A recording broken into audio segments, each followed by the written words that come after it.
Story number 1, Echoes of the Unknown. It was almost exactly a year ago when I experienced one of the most terrifying and traumatic nights of my life. Please bear with me as I try to explain this as best as I can. I'm not a skilled writer, so please forgive me if it doesn't come out perfectly. I haven't written anything since high school, but I feel like it's time to share this story. One chilly, rainy Tuesday afternoon, my best friend and I decided to go for a hike. The weather wasn't ideal for most people, but I actually love the rain mix that with the gorgeous autumn trees, and I'm all in. It was a quiet weekday, and we figured it'd be empty. We drove for about 40 minutes before arriving at a trail that piqued our interest. We were excited when we saw that there was not a single car parked in the lot. It was just the two of us in that vast forest, and the thought of having the whole place to ourselves felt amazing. As we began walking down the trail, my friend suddenly stopped. He was staring through the trees, squinting his eyes like he saw something strange. "Do you see that?" he asked. At first I saw nothing, but then he pointed and said, "Right there. Doesn't that look like a face?" It took me a few moments to see it, but sure enough, there was something there. A face, or at least it looked like one. We continued walking toward it, not thinking much of it, but as we got closer, it became clearer. It wasn't a person at all, but a masked one of those cheap, plastic ones that are sold around Halloween. Someone had nailed it to the side of the tree, hidden in the branches and leaves, that it was so out of place, yet blending in so well with the surroundings. My friend, being curious, wanted to take the mask down. I hesitated, worried it was part of some park event, but he didn't care. As he pulled it off, we found something hidden inside an old, folded note. The note was simple. It read, "1. Go behind the tree and walk until you find number 2. We both stood there for a moment. It seemed like something from an event or a scavenger hunt. Still, I didn't feel right about it. I suggested we leave, as the rain was starting to pour down harder, but my friend was insistent. He wanted to see where this would lead. Reluctantly, I followed. We walked behind the tree, deeper into the woods. It wasn't far, maybe 50 or 60 feet, until we stumbled upon another mask, half buried in the dirt. My friend picked it up, and sure enough, another note was hidden inside. This time, it read, 2. Keep going, you're almost there." The notes were cryptic, vague, and strange, but at this point, we were both intrigued. We continued, finding 3 more masks, each with a note leading us further down the trail. The last one was by far the strangest. It read, "See you soon." That was when a chill ran down my spine. The atmosphere felt off. I could hear faint rustling around us, like we weren't alone. But when I looked around, I saw nothing. My friend, however, didn't seem to notice anything unusual. We decided it was time to head back. And as we made our way to the car, we were surprised to see another vehicle in the lot. It was parked way too close to my car, almost as if someone wanted to block me in. I had to move my car forward just to let my friend get in. We laughed it off on the way home. The whole mask thing was odd, but we figured it was some sort of prank or event. After dropping my friend off, I went home and tried to relax. But that's when things took a terrifying turn. It was around 11 p.m. when I finished watching the game and started getting ready for bed. As I was in the bathroom, I heard something, footsteps, a rustling sound. I ignored it at first, but then something compelled me to look outside. What I saw still haunts me to this day. 5 people were standing in my front yard. They were wearing the same plastic masks we'd seen earlier on the hike. At first, I thought it was a joke, some kind of prank, but as I stood there frozen, in disbelief, I realized something was wrong. These people weren't moving normally. They were dancing. It was almost like a celebration, but in the most unsettling way. Every so often, they would rush to my front door, ring the doorbell, then sprint back to the yard and continue their strange movements. I watched them through my window, my heart racing, trying to convince myself that it was just a weird prank. But it didn't feel right. It went on for too long. The longer they stayed, the more unnerved I became. Then, things escalated. Instead of just ringing the doorbell, they began slamming into the door, hitting it with their bodies, not just their fists. The vibrations from the door were so strong, I could feel it through the floor. It was like something straight out of a nightmare. Didn't know what to do. I felt helpless. My hands were shaking as I dialed the police. It felt like an eternity before they arrived. During those agonizing minutes, I stayed locked in my room, watching them from the window. The sounds of their pounding continued, growing more frantic with every passing second. When the police finally showed up, the group scattered like shadows. 2 officers tried to chase them, but they came back shortly, having lost them in the dark. I gave my statement, but there wasn't much the police could do. No proof, no forced entry. They just told me to call again if they came back, but they never did. The next day, I bought a Ring camera for peace of mind. It's been a year, and they've never returned. And yet, there's still this lingering feeling deep in my gut that something more sinister was at play that night. Was it all just an elaborate prank, or was it something darker? To this day, I still don't know, but I can't shake the feeling that if they do come back, I might not be as lucky next time. Story number 2, The Stranger We Never Spoke. Oh, for as much as I loved this time of year, it always brings back one of the worst memories of my life, a memory I can never seem to shake. Growing up, I was always the type to be outdoors, whether it was hiking, playing sports, or just being at the beach. If it was outdoors, I was there. But this story, this one stays with me. It happened around 10 years ago, during high school, when my parents signed me up for a camping and hiking trip with my school. We were headed to the mountains for the weekend. At the time, it sounded like the perfect opportunity. I was excited for many reasons, but mostly because we'd be missing class on Friday. I managed to talk a few friends into joining, and we couldn't wait to be in nature for the weekend, away from the world and the pressures of school. Friday afternoon, we hiked a good portion of the mountain trail. It wasn't too challenging, designed for beginners, really. By 5:30 p.m., we found a spot and set up camp. There were 15 students and 3 teachers, and the mood was light. But things didn't stay that way for long. That night, my friends and I, who were sharing a tent, broke the rules. There was a strict lights out policy at 10 p.m., but we weren't ready to sleep. X and Y had just been released, and we were glued to our Nintendo DS's. The noise of our excitement must have carried, because soon enough, a teacher came to our tent and made us turn off the games. We were upset, but we complied. I lay there, still wide awake, listening to the sounds of the forest. It was mostly the wind, I thought. But every now and then, I could have sworn I heard something else, footsteps. Maybe the teacher. I couldn't sleep. The next morning, I felt exhausted, but quickly recovered as we resumed the hike. Later that day, one of my friends suggested we sneak out of the tents that night. At first I hesitated, not liking the idea of breaking the rules, but I was young, and the temptation was too much. Besides, how much trouble could we really get into? As night fell once again, we told everyone we were going to bed early. Around midnight, I was on the verge of sleep when my friends woke me up, whispering excitedly. We were sneaking out. I didn't want to, but I couldn't resist. It was just a short walk, right? We'd play until our DS's batteries died, and then head back easy, no problem. For the first half hour, everything was fine. We were laughing, joking, playing our games, enjoying the thrill of doing something forbidden. But that's when things started to go wrong. Suddenly, we heard something rustling in the trees. The kind of rustling that's too heavy to be wind, too deliberate to be an animal. We froze. I was scared. Could it be a bear? My heart pounded in my chest. Then, through the trees, a figure stepped into our small clearing. It wasn't a bear, it was a man. My brain didn't know how to process what I was seeing. He didn't look at us, didn't say a word. He just walked into our circle. We were all sitting on fallen branches, creating a semicircle, and this man sat down with us. He was maybe in his 40s, average build, with slicked back dark hair and a clean-shaven face. His clothes were strangely nice, though a bit dirty and worn. Still, they seemed far too clean for a man out in the woods at this hour. We stared at each other, confused, unable to speak.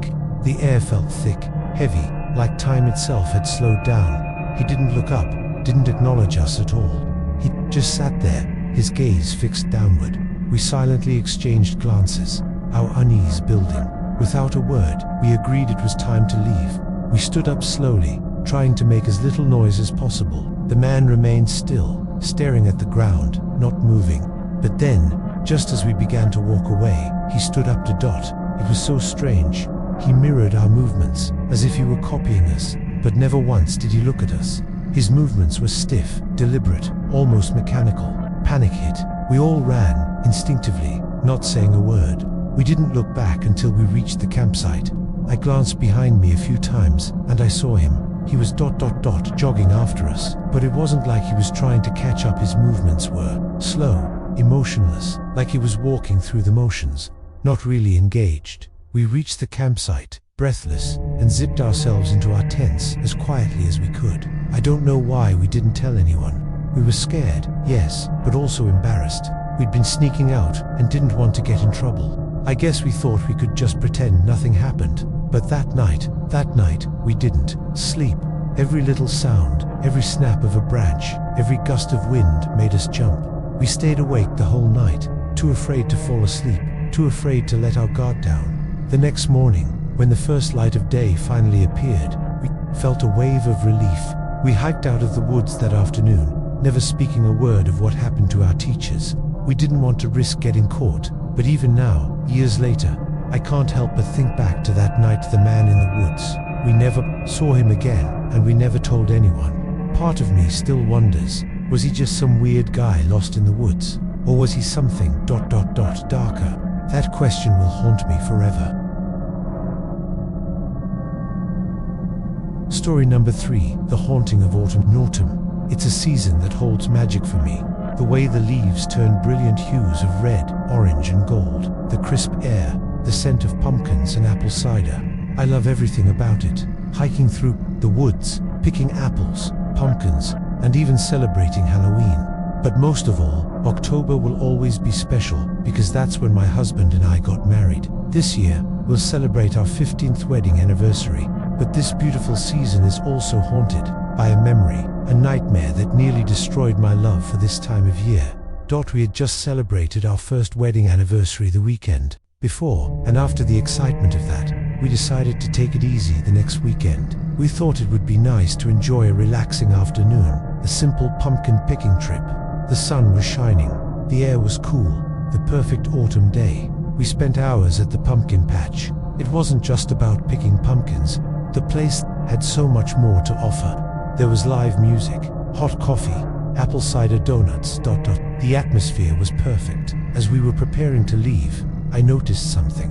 My husband wasn't ready to call it a day just yet. He looked at me with a smile and said, "How about we go for a quick hike?" Now, hiking isn't exactly my thing. I enjoy being outside, but the idea of trekking through the woods, surrounded by bugs, animals, and who knows what else, just doesn't excite me. But I know how much my husband loves being outdoors, so I agreed. We were about an hour away from home, so I figured, why not? We left the pumpkin patch and headed for the hiking trail he had in mind. When we arrived though, the park was closed for renovations. A big sign by the entrance said it wouldn't open again until May. But then my husband noticed something. There were several cars in the parking lot. He pointed to them, his voice full of quiet excitement, and said, "Maybe it's not as closed as we think. Look, people are here, so maybe we can just walk the trails for a bit." I was hesitant. We were breaking the rules, but I didn't want to spoil his mood. "Fine," I said, "but only for a little while. Then we leave." The moment we stepped onto the trail, I felt uneasy. We had to jump over a chain-link fence and pass by construction equipment. No trespassing signs were everywhere. I kept expecting someone to confront us. My heart raced as we walked deeper into the woods. Then my husband pointed something out. A small shack, tucked away just off the trail. It wasn't old and abandoned like I thought. It was brand new. It looked almost like a break room for the workers. My husband's curiosity got the better of him, and despite my protests, he suggested we go closer. We approached the shack cautiously, but as we got within 10 feet, I heard something. Muffled voices from inside. I froze. "We need to go," I whispered, but my husband was already moving forward. He urged me to keep quiet as we snuck up to the building, trying to avoid drawing attention. The closer we got, the more I realized the voices didn't sound normal. They were low, almost angry. Something about the tone unsettled me. Then, my husband did something that made my stomach drop. He cupped his hands to the window and peered inside. His face went pale, his eyes wide with fear. His body froze. I couldn't see what he saw, but I could feel the terror coming off him like a wave. Then, in a shaking voice, he whispered, "We need to leave." Now, he grabbed my arm and pulled me toward the trail, running faster than I thought he was capable of. I barely had time to get into the car before he slammed the door shut, started the engine, and sped out of the parking lot. As we drove, he kept checking the rearview mirror, his hands tight on the wheel. I kept asking what happened, but he wouldn't tell me. His silence only deepened my fear. When we finally got home, he didn't even go inside immediately. Instead, he sat in the car, making a phone call. It wasn't until later that I found out he had called the police. But here's the thing, he refused to tell me what he saw that day. He begged me not to ask again, and for years, I honored that promise. The worst part, whatever he saw that afternoon has haunted him. He hasn't slept properly since. Every night, he gets into bed with me, but once I fall asleep, he quietly gets up and goes to the living room. He doesn't turn on the TV. He doesn't play video games. He doesn't read. He just sits there, staring at the door, waiting ... until he eventually falls asleep, face down in the couch. It's like he's waiting for something. I know what he saw was something terrifying, something that took away his peace of mind. I just hope, for both of our sakes, that someday he'll find a way to heal. But for now, all I can do is wait ... and wonder. Months passed, and autumn returned, but the feeling of fear never quite left me. Every time I saw the golden leaves falling from the trees, I would remember that day. The day we didn't just leave the park, but we left behind a part of ourselves. We never went back to that area. One evening, a few weeks after the incident, I stumbled upon something strange. While cleaning the house, I found a crumpled piece of paper inside my husband's wallet. A paper he had hidden very carefully, never allowing it to be seen. On it was an address and a short line. Go there, find the answers. My heart sank. That address, it was where we had the incident. It wasn't the park's address, but a secluded area nearby, one we had never heard of before. I had no idea why my husband had kept this a secret. My anxiety spiked, but I knew I had to face this. The next day, I couldn't resist the curiosity. I decided to go, but I invited my husband to come with me. He refused. "You don't understand," he said, his voice full of dread. "Don't go there. What I saw, you won't be able to handle it." I knew he was trying to protect me, but my determination to understand overtook me. I drove there alone, to the address on the paper. When I arrived, there was no one around, just abandoned houses and dusty roads. I stood before the old houses, feeling a cold, unsettling presence creeping in. Something was wrong, something waiting for me. ... I walked into one of the abandoned houses, my footsteps echoing in the silence. Suddenly, I heard a faint noise coming from below, a door creaking open. I descended the stairs, and before me stood a black door, closed but waiting. My heart raced. I approached it, my hand trembling as I reached for the doorknob. Then, suddenly, my husband's voice echoed in my mind. "Don't open it. Not this one. It doesn't belong to us." But I couldn't stop. I opened the door. Inside was a dark room, filled with strange paintings, symbols, and markings I couldn't understand. A shadow moved past me, and I realized I was not alone. A chilling whisper rang out, and I spun around. A figure stood there, in the dim room. I couldn't see its face, only that it wasn't human, at least not like I knew. I turned to run, but my legs wouldn't move. I couldn't escape. Everything around me seemed to blur, as if I was being pulled into another world, a world I could never return from. Then a voice whispered in my ear, soft but commanding, "We've been waiting a long time. You've come." Story number 4, The Phantom of the Fall. It's a story that, looking back now, still sends chills down my spine. It's something so bizarre, so unsettling, that I can't quite explain it to this day. It happened about a decade ago, but the memory has never faded. My wife and I, both avid hikers, were always drawn to the forest during the fall, a time when the trees on the East Coast transform into an array of stunning colors. It wasn't too hot, not too cold, just perfect for long hikes. Through the woods. We started the season off with some local trails, the kind that took a couple of hours to complete. But as October approached, we decided to venture further out, tackling longer, more challenging routes. One afternoon, we came across a trail that wasn't marked on any maps. We were experienced hikers, and the idea of taking an unmarked route didn't faze us. My wife, especially, was great at navigation, always cautious and aware of our surroundings. After a few hours of walking, we found a small, quiet clearing. almost like a hidden gem in the woods. It was circular, with 2 tree stumps placed perfectly, as if nature itself had designed it for hikers to take a break. We sat down, ate our protein bars, and decided to rest for about 15 minutes before continuing. But just as we were about to head back into the woods, something caught our attention.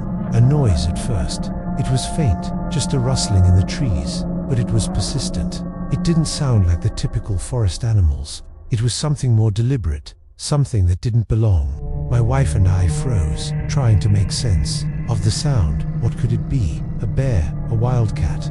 I suggested we stay put, wait until whatever it was moved away. But my wife, ever curious, wanted to investigate. She's always been the brave one. We decided to approach cautiously, staying as quiet as possible. And then, just beyond the trees, we saw her. A woman. She was young, maybe in her early 20s, with blonde hair and striking blue eyes. But what she was doing in the middle of the woods, barefoot and dressed in a delicate white dress that reached her knees, didn't make sense. Her feet were dirty, caked in mud and grime, and the dirt stretched up her legs like she had been running through the woods for days. I wanted to approach her, to help, but something wasn't right. Her movements were erratic, too erratic. She wasn't walking, she was hopping, like something out of a nightmare. Her hands swayed unnaturally, her body jerking left and right, and the sounds coming from her mouth. It wasn't speech more, like groans mixed with occasional bursts of laughter. We didn't know what to do. The logical thing seemed to be calling out to her, so we did. At first, she didn't respond. She just kept hopping around, her body twisting in strange patterns. We called again, louder this time, hoping she'd hear us. And then, finally, she stopped.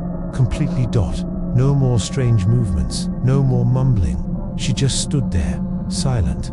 My wife stepped forward cautiously, asking if she was okay, if she needed help. The woman didn't say a word. She didn't move an inch. Instead, without warning, she turned around and hissed, like some kind of animal. It was so loud, so chilling, that it made my blood run cold. And then, before either of us could react, she bolted into the woods, sprinting faster than I've ever seen anyone move, even without shoes. I stood frozen, not sure what to do. But my wife, she wasn't going to let this poor girl, if that's even what she was, disappear into the woods. She chased after her, shouting that we couldn't just leave her out there. But within a minute, it was clear my wife was no match for her speed. The woman, if she was even human, was gone, vanishing into the trees as if she were a shadow. My wife came back to where I was standing, breathless, shaking. She called the ranger, explaining what had happened. The ranger seemed less concerned than I expected. He scolded us for hiking in an area we weren't supposed to be. But since we weren't technically breaking any laws, we didn't get into trouble. However, the ranger didn't seem to take the situation seriously. He didn't seem to care about the woman we saw. He rolled his eyes, brushing it off as some bizarre encounter, and said that the woman likely had wandered off and was just confused. They searched the woods for days, but no one was ever found. No trace of her, no footprints, no signs that anyone had been there. The description of the woman didn't match any missing persons reports. Not a single person had disappeared from that area in recent weeks. It was as if she never existed, even to this day. My wife and I have no answers. We've tried to return to those woods, hoping to find something, anything that would explain what happened. But the place feels different now, unsettling. It's like we're not supposed to understand. I still can't shake the feeling that whatever we saw wasn't a person at all. It was something else, something not quite human. And what terrifies me the most is that I still don't know where she went or where she came from. The only thing I know for sure is that whatever it was fast. Story number 5, Whispers of the Forgotten Church. A few years ago, something strange and unnerving happened to me and my friends.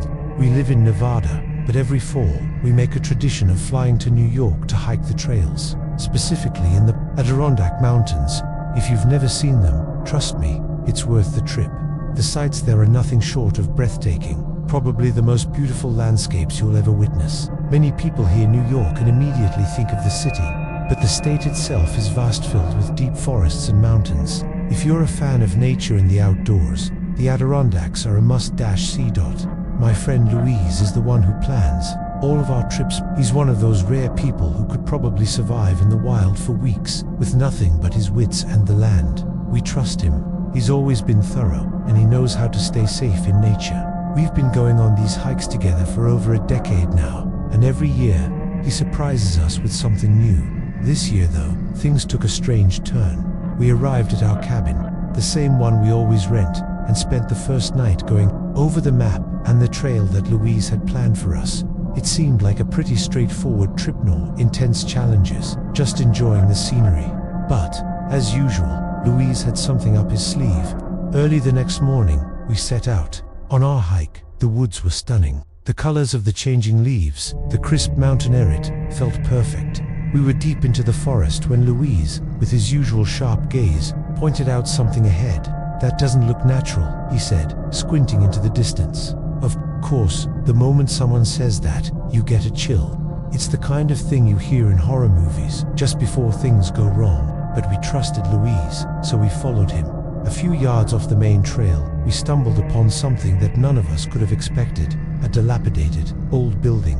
At first, I couldn't believe my eyes. This church was out in the middle of nowhere, surrounded by nothing but trees. The structure looked ancient, like it hadn't seen a human soul in decades, maybe centuries. The thing that really made it clear was the cross at the top of the steeple. It was unmistakable, and while we were deep in the woods, where no one ever went, this church stood out like an eerie relic from another time. We took pictures, of course. We couldn't help ourselves. The whole scene felt unreal. But even though it was beautiful, there was something unsettling about it, like it didn't belong there. Louise, ever the curious one, led us inside. The air inside was damp and musty, but there was a strange, heavy stillness in the place. The church was small, but the rows of old wooden benches and the wooden altar at the front made it feel vast. Candles were scattered everywhere, most of them burned down to stubs. The wax was melted across the floor, adding to the unsettling ambiance. In the back, we found an ancient Bible. The pages were so worn, the words impossible to read. I kept it. It's on my bookshelf now, a grim reminder of that day. We spent a lot of time exploring, trying to make sense of the place, but there was no logical explanation. There weren't any other buildings nearby, no signs of civilization. It was just the church. Then Louise noticed something even stranger. Behind the altar, a few of the floorboards didn't sound quite right. They were hollow. Without hesitation, Louise moved the altar aside and revealed something even more bizarre, a trapdoor in the floor. We all stared down at the hole, our flashlights barely making a dent in the dark, dust-filled abyss beneath. It was about 8 feet down. My heart raced as I bent down to peer inside, unsure of what I'd find. At first, it just looked like a dark, empty space. But then something caught my eye. On the walls, there were faint, eerie symbols, paintings, if you could call them that. The marks were old, but they were unmistakably strange. They looked like symbols that were foreign, even to someone like me. Something in my gut told me they were religious, but they weren't anything I'd ever seen before. I was mesmerized. My friends shouted up to me, but I wasn't listening. I had to get down there. I didn't care about the danger. Ignoring their calls, I jumped into the hole. The moment I hit the ground, I felt a rush of warmth. The air was thick, and the space felt suffocating. As I explored further, my flashlight caught something unsettling. At the back of the room, behind a pile of rubble, there was a boarded-up hole in the stone wall. It was intentionally sealed with thick wooden planks, and nails were hammered through. "Guys," I shouted, "there's something here." I didn't wait for anyone to come down. I ripped at the planks, desperate to see what was behind them. The warmth coming from the hole made my skin tingle. It was unnatural, like something inside was alive, but it was too tight for me to crawl through. Frustrated, I climbed back out, and my friends immediately began inspecting the hole for themselves. I could see the unease in their faces. We were explorers now, uncovering something that wasn't meant to be found. We decided to finish our hike after a while, but the mystery of that church gnawed at us. Back at the cabin, Louise informed the park rangers about what we had discovered. They weren't thrilled to hear about it. The rangers seemed irritated, almost worried, as he told us we had ventured far off course. "The hole leads to an old mine," he explained. "It collapsed long ago, and that's probably why the church was built over it." But something didn't sit right. That warmth, the symbols, the hidden hole, it didn't feel like a simple mine. No, this was something older, something darker. Why was the hole sealed so tightly? And who had lived in that church? What was its connection to the mine? We spent weeks trying to dig up information. There were stories, legends, and rumors about old mines in the area, but no one could answer our questions. Was it really just an old collapsed mine? Or was there something much more sinister buried in that church? To this day, we don't know. But every time I think back to that day, I can't help but feel that something was left behind, something we were never meant to find. Story number 6, The Smile in the Forest. For as long as I can remember, 2 things have been my absolute favorites in this world: my dog and hiking. Hiking has always been my escape, my way to connect with nature. I hike year-round, no matter the season, because each one brings its own beauty. But there's something truly special about the time from September into October. The air is crisp but not cold. The colors are vibrant, but the leaves haven't completely fallen yet. And the best part, there are no crowds. Living in a popular tourist area means that once Labor Day passes, it's as if the town itself shuts down. I love that. It's like the quiet before the storm of winter, and it gives me the perfect opportunity to hike. I've been living here for 17 years, and in all that time, I've hiked every trail, public and private. But something happened last week that I still can't fully explain. It started out like any other hike. I took my dog out around 10 a.m., and we headed into the woods behind my house. It's mostly just a dense forest with a large creek running through it. I'm not entirely sure if the area is private property or state-owned, but the locals all hike there, and no one's ever said anything. We were walking by the creek when suddenly, my dog started acting strange. She began growling, something she rarely does. She's usually calm and collected, but now she was on edge, her body tense, her growls growing louder. At first, I tried to calm her, but it was impossible. She was agitated, whimpering, and staring at something in the distance. And then, I saw him, a man. He ran past us, not walking, not casually jogging. He sprinted through the creek. It was fast-moving water, but he just leaped right in and splashed through it like it was nothing. I froze. My heart was racing, and the hairs on the back of my neck stood up. I wasn't sure if he saw us, so I crouched low behind some bushes, trying to stay hidden. But then, he stopped. He didn't look away. He didn't seem surprised to see me. No, he was staring right at me. I couldn't move. It was like I was paralyzed. His eyes locked onto mine, and then, he spoke. "I see you."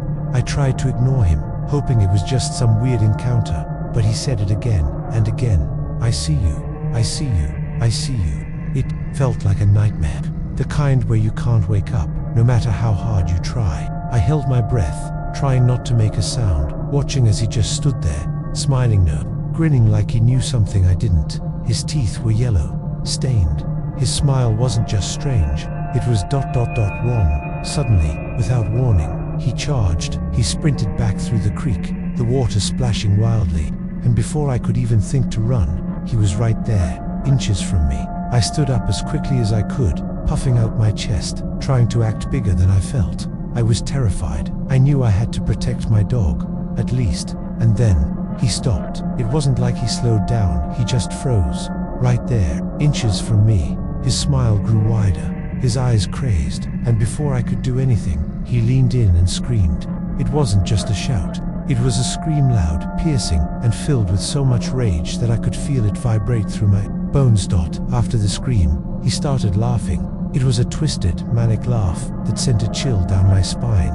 And then, just as quickly as he appeared, he ran back across the creek and stood there, laughing as if he were completely mad. I didn't know what to do. My dog was beside herself, barking like crazy, but I had enough sense left to pull out my phone and call the sheriff. Luckily, I had a bit of service, and I managed to reach him. When the sheriff arrived, he wasn't alone. He brought 2 other officers with him. They cautiously approached the man, trying to talk to him, but he wasn't having it. As soon as they got close, he lunged at the sheriff, tackling him to the ground. The other 2 officers jumped in, managing to subdue him, but not before his screams echoed through the woods. The man didn't have any ID on him. No wallet, no phone, nothing. Just a strange kitchen knife, nothing like a hunting knife, more like something you'd find in a set at home. He couldn't tell them his name, where he came from, Nothing. He was disoriented, almost like he had no idea who he was. I don't know exactly what happened to him. I heard they called in the state authorities to deal with him, probably some mental health facility, but nothing more has been said. The sheriff hasn't been able to give me any information since then, but this is a small town, and we all know everyone. Whoever that man was, he wasn't from here. He was an outsider, and that's what scares me the most. What if he was something else? Something more sinister? I can't stop thinking about that man's eyes, his teeth, the way he grinned at me. It's like he wasn't human at all. I'm just thankful I wasn't out there at night, and most of all, I'm grateful that my dog made it out unharmed. Story number 7, Whispers in the Woods. Every year, I take a week off work. It's a time I set aside for myself, for solitude, reflection, and a chance to reset. One of my favorite activities during this time is hiking. I love the fresh air, the stillness, and watching the trees transform from vibrant green to fiery oranges, yellows, and burgundy. It's my way of disconnecting from the noise of life and clearing my mind. But there's one hike I did 3 years ago that I'll never forget, one that still haunts me to this day. A fellow hiker, let's call him Justin, had told me about a hidden trail. It was about 45 minutes from my home, far enough to feel like a getaway, but not too far that it was unreachable. Justin was honest with me. This wasn't a marked trail, just a well-worn path that others had walked before. He even suggested I bring flags, just in case I needed to mark my way. He had placed a few markers himself and told me to be cautious, as there were no guarantees of safety if I got lost. I trusted him. I made sure my parents and my partner at the time knew where I was going, and when I planned to return, I followed Justin's instructions carefully, making sure I parked my car at a spot he recommended. It felt like everything was set up perfectly, and I couldn't wait to get lost in nature. The trail itself was nothing special at first. No signs, no official markers, just dirt paths with scattered grass and faint footprints showing the way. But there was a path, and that was enough. I began walking, marking my trail with small flags that had little crosses on them. I figured I'd be fine. After all, Justin had done this before. But as I ventured deeper into the woods, I started to lose track of time. An hour passed, and I hadn't moved very far. The stillness of the forest, the quiet hum of nature. It was like the world was breathing with me. I felt my stress start to fade, but then something strange happened. I stopped for a break, took out some water and a snack, and sat on a large log. It was as if the whole forest went silent. The usual sounds of birds, wind, and rustling leaves, they all disappeared. I called out to myself, just to test if I was hearing things. My voice echoed, and for a brief moment, everything around me seemed to hold its breath. Then, the sounds slowly returned, like the forest had been holding a secret dot. It was then that a sense of unease crept over me. I figured maybe I was dehydrated or just tired. I stood up, dusted myself off, and began to head back. But soon, I began to notice something disturbing. The flags I had placed, they weren't where I remembered. One was stuck to a tree, another one was right in the middle of the path, in places I hadn't marked. Confused, I retraced my steps, trying to find familiar landmarks. But the more I walked, the less everything made sense. Nothing looked right. Nothing felt right. I pulled out my phone, trying to use the car alarm to get a sense of direction. It wasn't loud, but I could hear it faintly, and it gave me hope. The trail seemed to grow more bizarre. More flags appeared, too many of them spaced too closely together. I started to feel like I was walking in circles. Then I saw something that stopped me cold. 3 flags placed near a large rock, but as I got closer, I realized it wasn't a rock at all. It was a small, overgrown shed, its wooden door hanging ajar, covered in moss and vines. I froze. I didn't know why, but I had to get closer. My curiosity pulled me toward it. But then, just as I neared the door, I heard a loud crack, sound that made my heart skip a beat. The door creaked open, and then I saw it. A hand, no, a finger, slowly, deliberately, gesturing for me to come closer. I felt the blood drain from my face. My instincts screamed at me to run. Without thinking, I spun around and took off, my breath heavy, my legs moving faster than I thought possible. I ran for what felt like forever, not daring to look back. The only thing on my mind was getting out of there. After what felt like 10 to 15 finally slowed down, my heart pounding in my chest. I fumbled for my phone again and hit the button for the car alarm. This time, the sound was louder. Thank God, I followed the faint sound of my car alarm, my only lifeline. Eventually, I reached the spot where I'd parked, jumped in my car, locked the doors, and drove off without a second thought. I drove aimlessly for miles, trying to clear my head, but the images of the shed, the finger, and the silence, they stayed with me. I pulled into the first rest stop I found and sat there, trying to make sense of what had just happened. But I couldn't. My mind couldn't explain it. I don't hallucinate, and I know what I saw. Someone was out there, whether it was a prank, someone playing games with me, or something more sinister, I'll never know. All I know is that I don't hike alone anymore. I stick to well-marked public trails, and I always make sure someone knows where I'm going. Story number 8, The Bear in the Dark. A hike to hell. I hate hiking. I despise being outdoors, and honestly, I don't care who knows it. It's not that I'm overly picky, but I like things to be just right. My friends call me Goldilocks because I make a scene if the temperature is too hot or too cold. You get the idea. But hiking is the worst. And there's a reason for that. A few years ago, I dated this guy named Brad. He was all about the outdoors. Big hiker, nature enthusiast, the whole deal. I wasn't exactly into it, but I loved him, so I tried to get on board. Slowly, I started to tolerate it. Mild hikes, nothing too extreme. A few hours, then back to my bed, where I could sleep in peace. But then came his birthday, and I, in all my wisdom, agreed to go on a simple hike with him. It was October. The weather was unpredictable. He promised me it wouldn't be that bad, but of course, he was wrong. It was miserable. Fog so thick I couldn't see my own hand in front of my face. The mix of rain and wet snow was a punch in the gut. I was shivering the whole time, but I pushed through. He was excited. He was pushing me to try something new, to challenge myself. That's when it happened. We were deep into the hike, too deep. Looking back, I was slipping on the wet rocks, trying to keep up. I was not prepared for this. The so-called easy hike was nothing like what he had promised.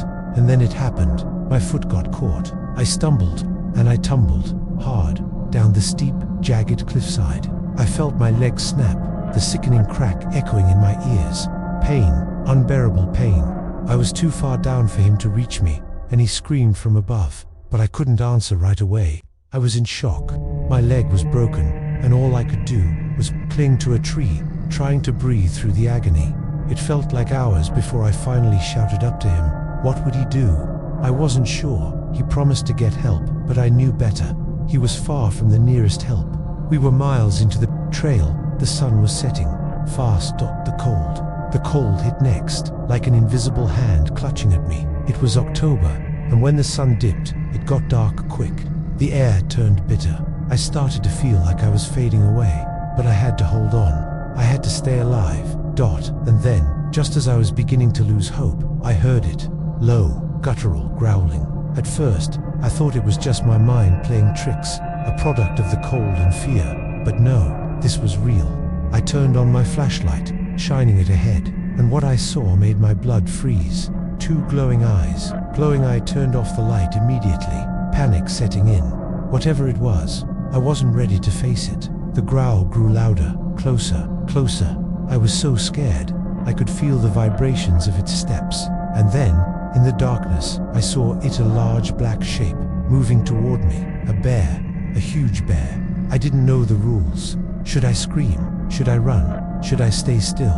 My heart pounded in my chest. I froze, hoping and praying that whatever it was, it would leave me alone. The bear got closer. Its breath was hot on my skin.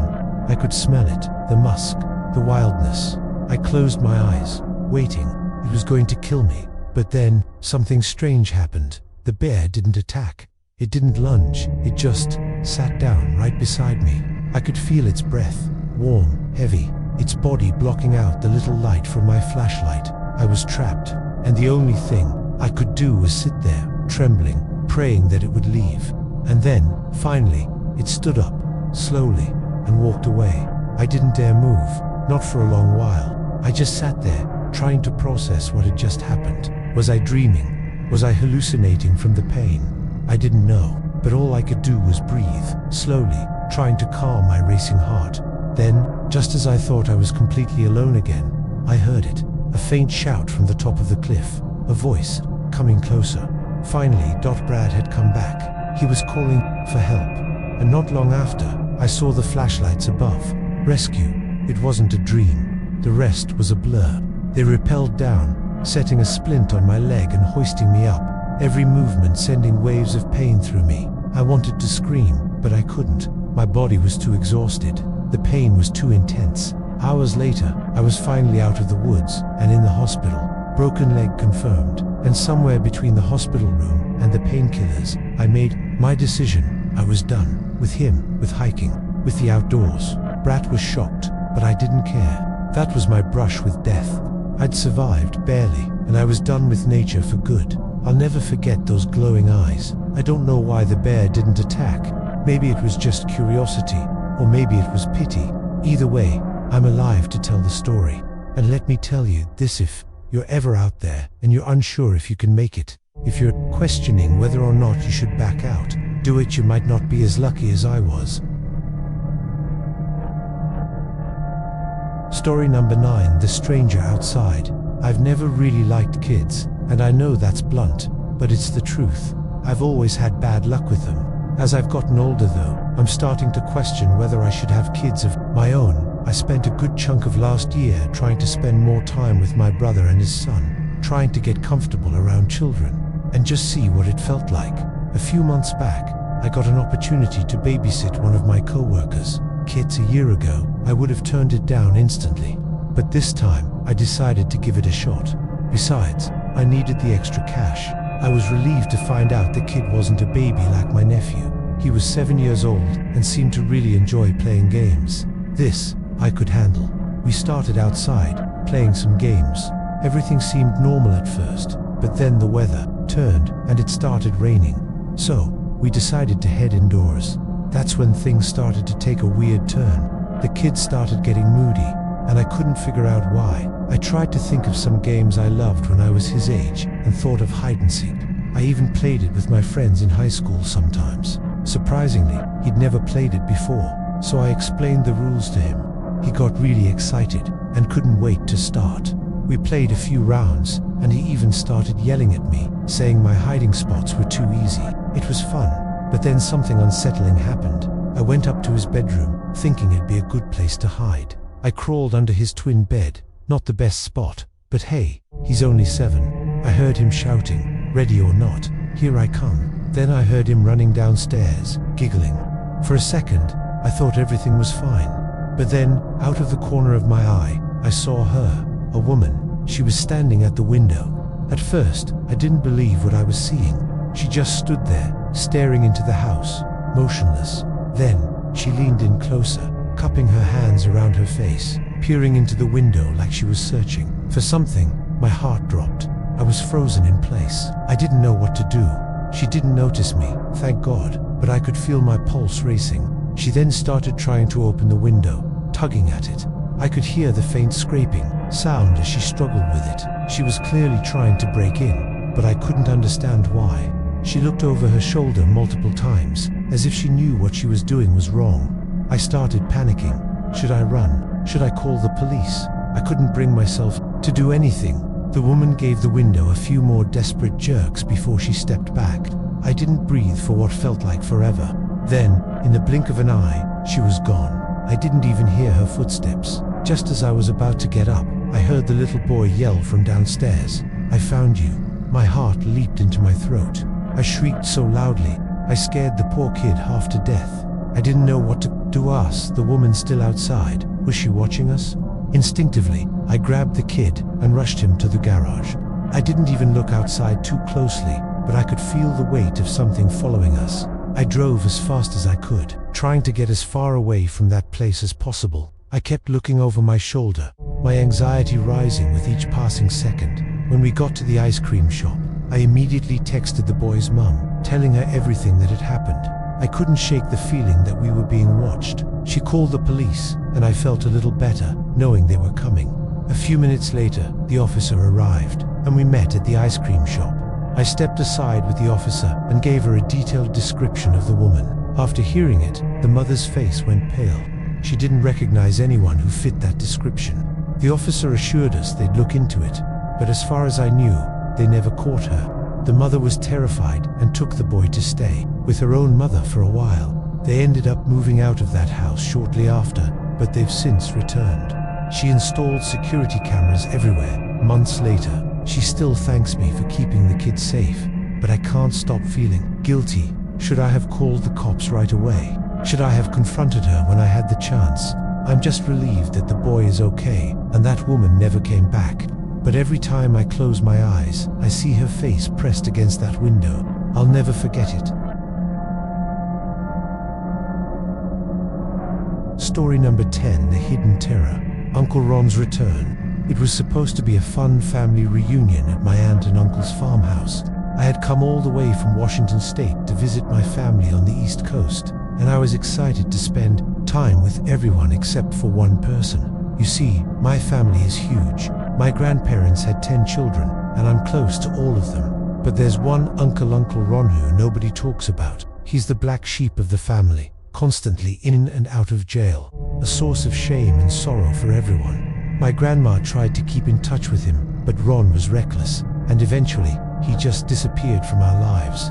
We don't speak of him when we're all together. It's a touchy subject, so imagine my shock when, during a game of hide-and-seek at the reunion, I stumbled upon something that shouldn't have been there. The farmhouse was huge, with plenty of places to hide. My aunt and uncle's property was vast, surrounded by fields and dense woods. We were all having a blast except for me. As the oldest cousin, I found myself looking for a place where I could hide from the younger kids. When it was my turn, I decided on the barn. I figured it would be the perfect spot, but when I walked inside, something felt off. By the ladder leading to the loft, I noticed something strange: cigarette butts. My aunt and uncle don't smoke. They never have. So why were there so many? I dismissed it at first, thinking maybe a worker or one of the cousins had been here before. But the feeling of unease started creeping in. As I climbed the sturdy ladder and reached the loft, it only got worse. The loft was supposed to be a storage space, filled with old boxes and forgotten treasures. But among the boxes, I found trash bags of chips, empty cans, wrappers. This wasn't what I expected at all. And then I saw them. Footprints in the dust, leading toward the back of the loft. I froze. Was someone else up here? The hairs on the back of my neck stood up, and then I heard it. Breathing. It was faint, but unmistakable. Someone was up here with me. I slowly turned around, and that's when I saw him. A man, dirty, disheveled, his face hidden in the shadows. My heart dropped. I thought it might be a homeless man who had somehow snuck in to squat in the loft. But then he looked up. I saw his eyes. Those eyes, I knew them. It was Uncle Ron. I almost couldn't believe it. It had been years since I had seen him, and he looked like a completely different person. Ragged, wild. His eyes, they weren't the same. They were cold, calculating. And in that instant, I realized that he wasn't just hiding in the loft. He was waiting. Before I could react, he lunged at me. His shoulder knocked me over, and I barely had time to brace myself as he ran past me, down the ladder, and out of the barn. My heart was racing. I couldn't process what had just happened. I ran to my aunt and uncle, trying to stay calm. I told them what I had seen, but they were just as terrified as I was. Ron hadn't been seen in years. To think he had been living in their barn, hiding so close to us all this time, was horrifying. My aunt went pale as she realized that he might have been in the house at some point, too. The whole reunion came to an abrupt end. The game of hide-and-seek forgotten. I stayed outside with the kids, tossing the ball around to distract them. All the while, my mind raced. What had Ron been planning? What had he been doing here? The police arrived soon after. We told them everything, but we had no idea where to find him. That didn't matter. Less than an hour later, they found him walking down the road. But as soon as he saw the officers, he bolted. The chase didn't last long. The cops caught up to him quickly, and when they searched him, they found something chilling. A large kitchen knife, one that belonged to my aunt and uncle, was tucked into his waistband. The police questioned him, but he denied everything. He claimed he was just passing through. But I saw his eyes. I saw the rage, the darkness there. He wasn't just hiding.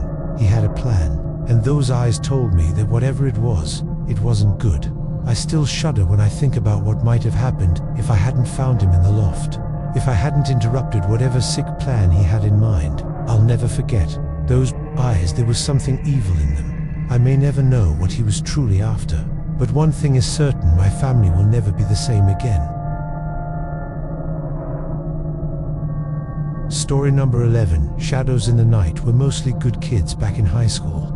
We weren't the type to hit the big parties or get into trouble. Most weekends, we'd just hang out in the basement playing board games or lounge around in the backyard, talking about anything and everything. But one night, I invited more people over than usual. It was a perfect evening, warm with a slight breeze, and we were all gathered outside, laughing and chatting under the stars. As the night grew darker, one of my friends tossed out the idea of playing Manhunt.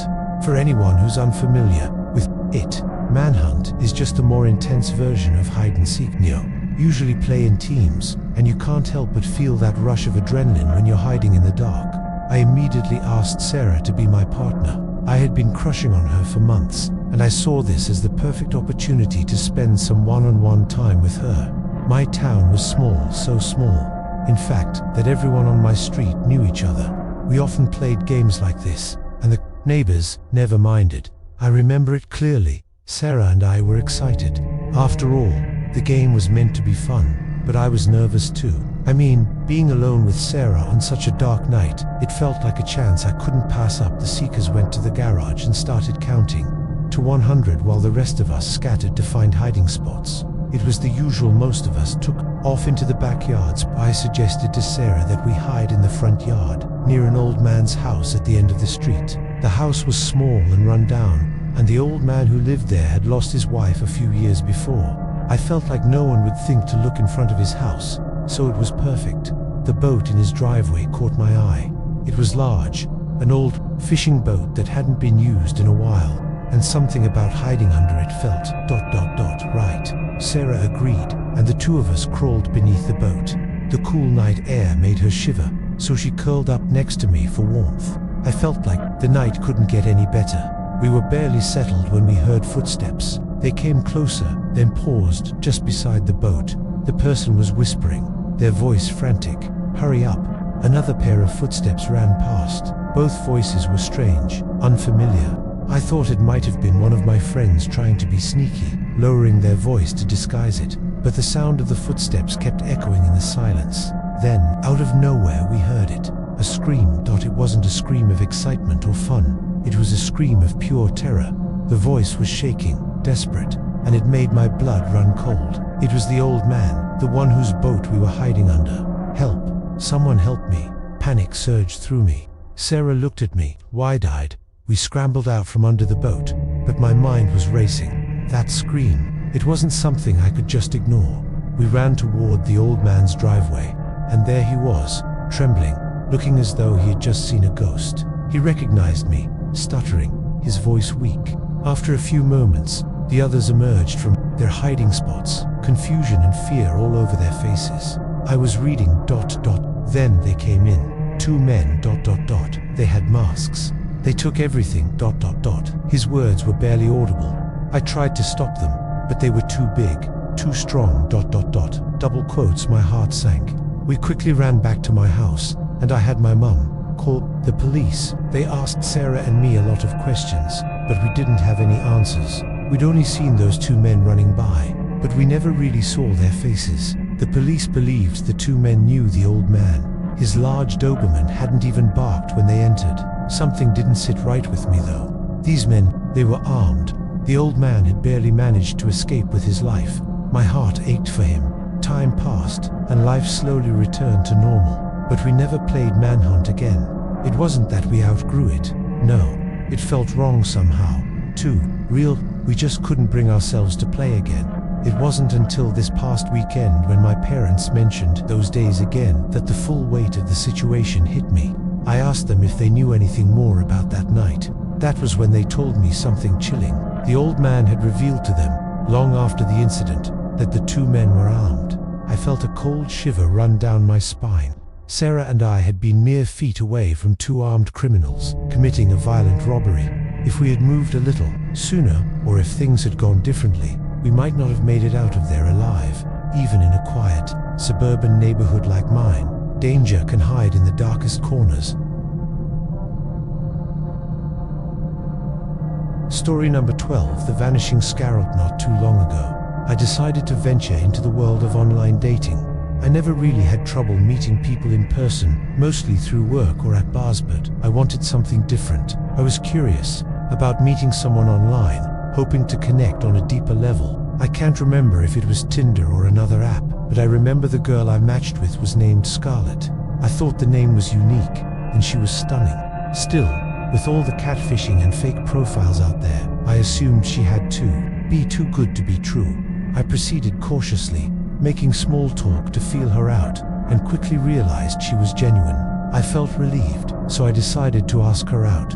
Instead of the usual dinner and drinks, I wanted to step out of my comfort zone and suggested something more adventurous. She proposed something even more unconventional. She asked if I knew about a forest near my town. It was huge, stretching across 3 states, or at least that's what I thought, and had an extensive trail system. I agreed to her idea and planned a simple picnic.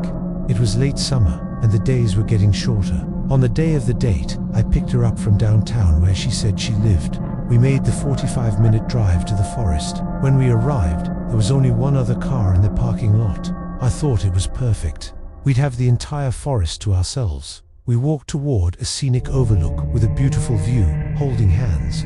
I was feeling great, enjoying the fresh air and the quiet, when I surprised her with the picnic I had prepared. It was nothing extravagant, just sandwiches, chips, and drinks, but she was excited. We sat on the blanket, chatted, and enjoyed each other's company in peace. After we finished eating, I asked if she wanted to explore the trails. She looked around, then turned to me with a mischievous smile.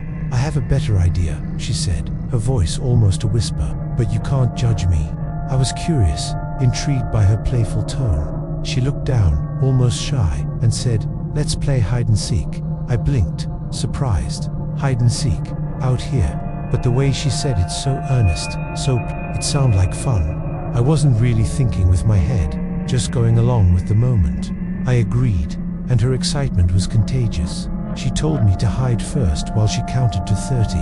I didn't want to stray too far into the forest, especially since I had no idea where I was going, so I chose to hide behind a tree near the trailhead. It wasn't the best spot, but I figured it would be a quick and easy game. I heard her start counting. Then, as expected, I felt a sense of amusement, thinking about how silly this was. But then, she yelled, "Found you." It was playful and fun, but she wasn't done. She looked at me, serious now. No, take this seriously. Go hide properly." I shrugged, figuring we might as well make it interesting. She set a rule that if she couldn't find me in 20 minutes, we'd head back to the trailhead. I reluctantly agreed. I ran deeper into the forest, the ground soft beneath my feet. The woods were dense, and finding a good hiding spot was harder than I expected. Eventually, I found a cluster of thick trees. It looked like a decent spot, so I ducked behind them and started my timer on my phone. That's when I felt it, a cold sensation on the back of my neck. Before I could react, a voice, low and gravelly, said, "Empty your pockets, slowly, wallet, keys, phone. Put them on the ground in front of you. Don't try anything funny, or I'll put this cold steel into your neck." I froze, heart racing. I could feel the object pressing against my neck, cold and sharp. I did as he said, emptying my pockets without question. The voice continued, "Now count to 1,000 before you move. If you don't, I'll make sure your night gets a lot worse." Terrified, I closed my eyes, trying to block out the fear surging through me. I counted, slowly, forcing myself to remain calm. When I reached 1,000, I turned around, adrenaline pumping. I sprinted out of the woods, not caring about anything else, only that I needed to get away. I ran and ran, desperate to find Scarlett. I couldn't see her anywhere. My heart pounded in my chest, and panic started to set in. I made it back to the parking lot, but there was no sign of her. The only thing I had left was my Karat. At least he hadn't taken my keys. I remembered there was a gas station nearby. I ran there, out of breath, and asked the clerk to call the police. I told them everything what happened, how I feared something happened to Scarlett, They took down all the details, but when they started investigating, it was like she had disappeared from the face of the earth. Her dating profile was deleted.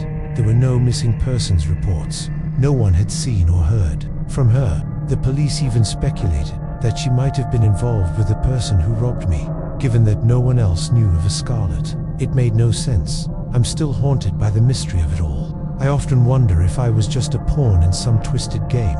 Could she have set me up? Is she still out there, doing the same thing to others? I can't shake the feeling that I was lucky to escape. But in the back of my mind, I wonder, will she come back? And if she does, what then? Story number 13, Whispers from the Closet. When I was a child, everything seemed so simple, like life was just a series of happy moments. My brother and I thought our family was invincible, untouchable, that nothing could ever go wrong. But that illusion was shattered one night, a night I will never forget. It was over 20 years ago, maybe more, when my brother and I stayed over at our grandparents' house. Some might have found it boring, but we loved it. Grandma always had the best snacks, and she would rent us whatever movie we wanted to watch. Grandpa, on the other hand, had a wild imagination. He would always come up with fun games, making them more exciting with each round. It was never dull when we were with them. At the time, Grandpa's health had already started to decline, though he didn't notice it. When you're a kid, you're blind to those things, and you only see the good.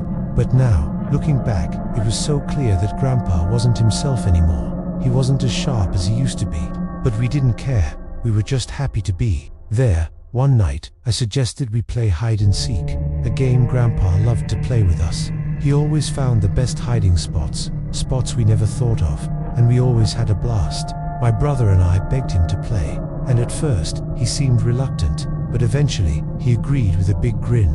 We played for hours, laughter echoing through the house. But when it was Grandpa's turn to hide, we knew it would be the most challenging part. We had a competition between my brother and me to see who could find him first. I decided to go upstairs while my brother stayed downstairs. As I walked through the hallway to the guest room where we'd sleep, I noticed something strange. The closet door was slightly ajar. I was sure it had been closed before. Curious, I approached it and peeked inside. That's when I saw him. Grandpa was standing there, facing the wall, completely still, like a statue.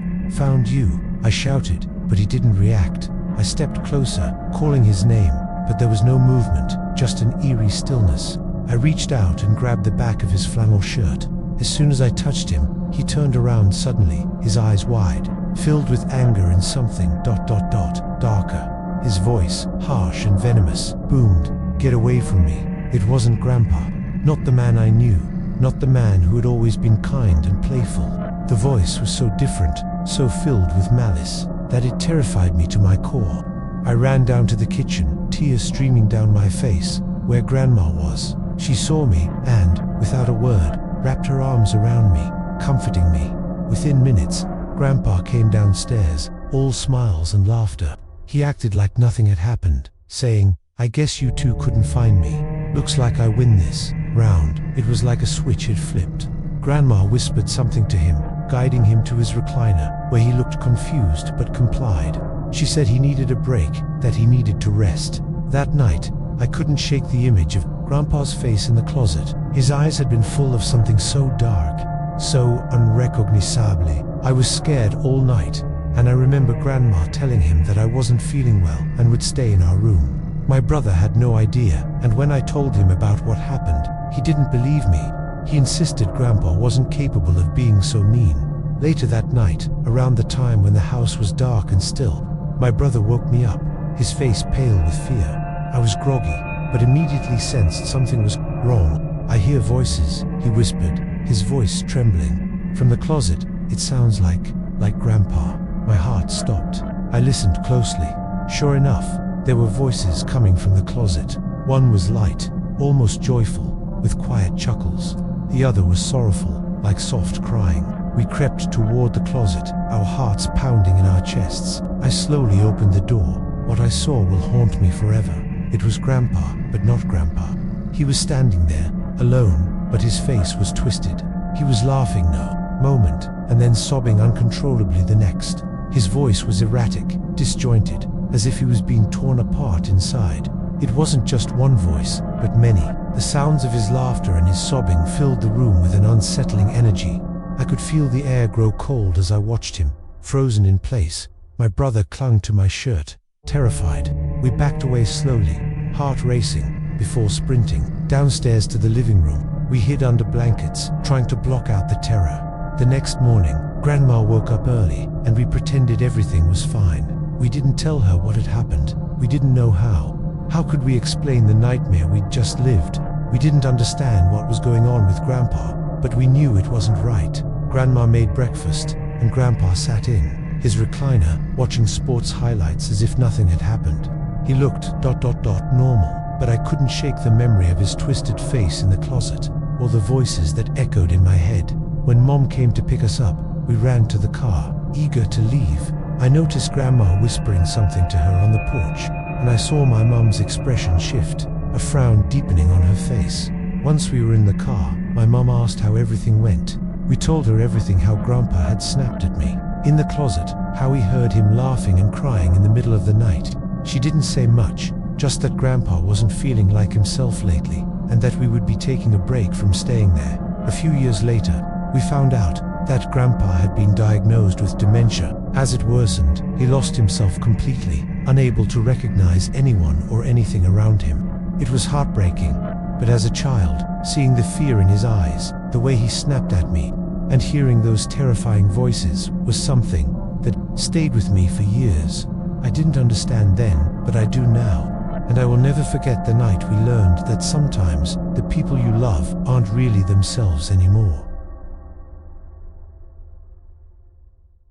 Story number 14. The Creepy Visitorette was one of those rare, golden days when the sun hung high and the sky stretched endlessly above us. We had 10 kids at the party, and all of us were buzzing with excitement. The plan, to stay up all night playing PlayStation 2. But first, we decided to take advantage of the perfect weather and play some basketball. The hoop was set up right at the end of the driveway, in front of the house, and we began playing a one-on-one tournament. Every few minutes, we'd have to jump out of the way of a passing car, but it wasn't a big deal.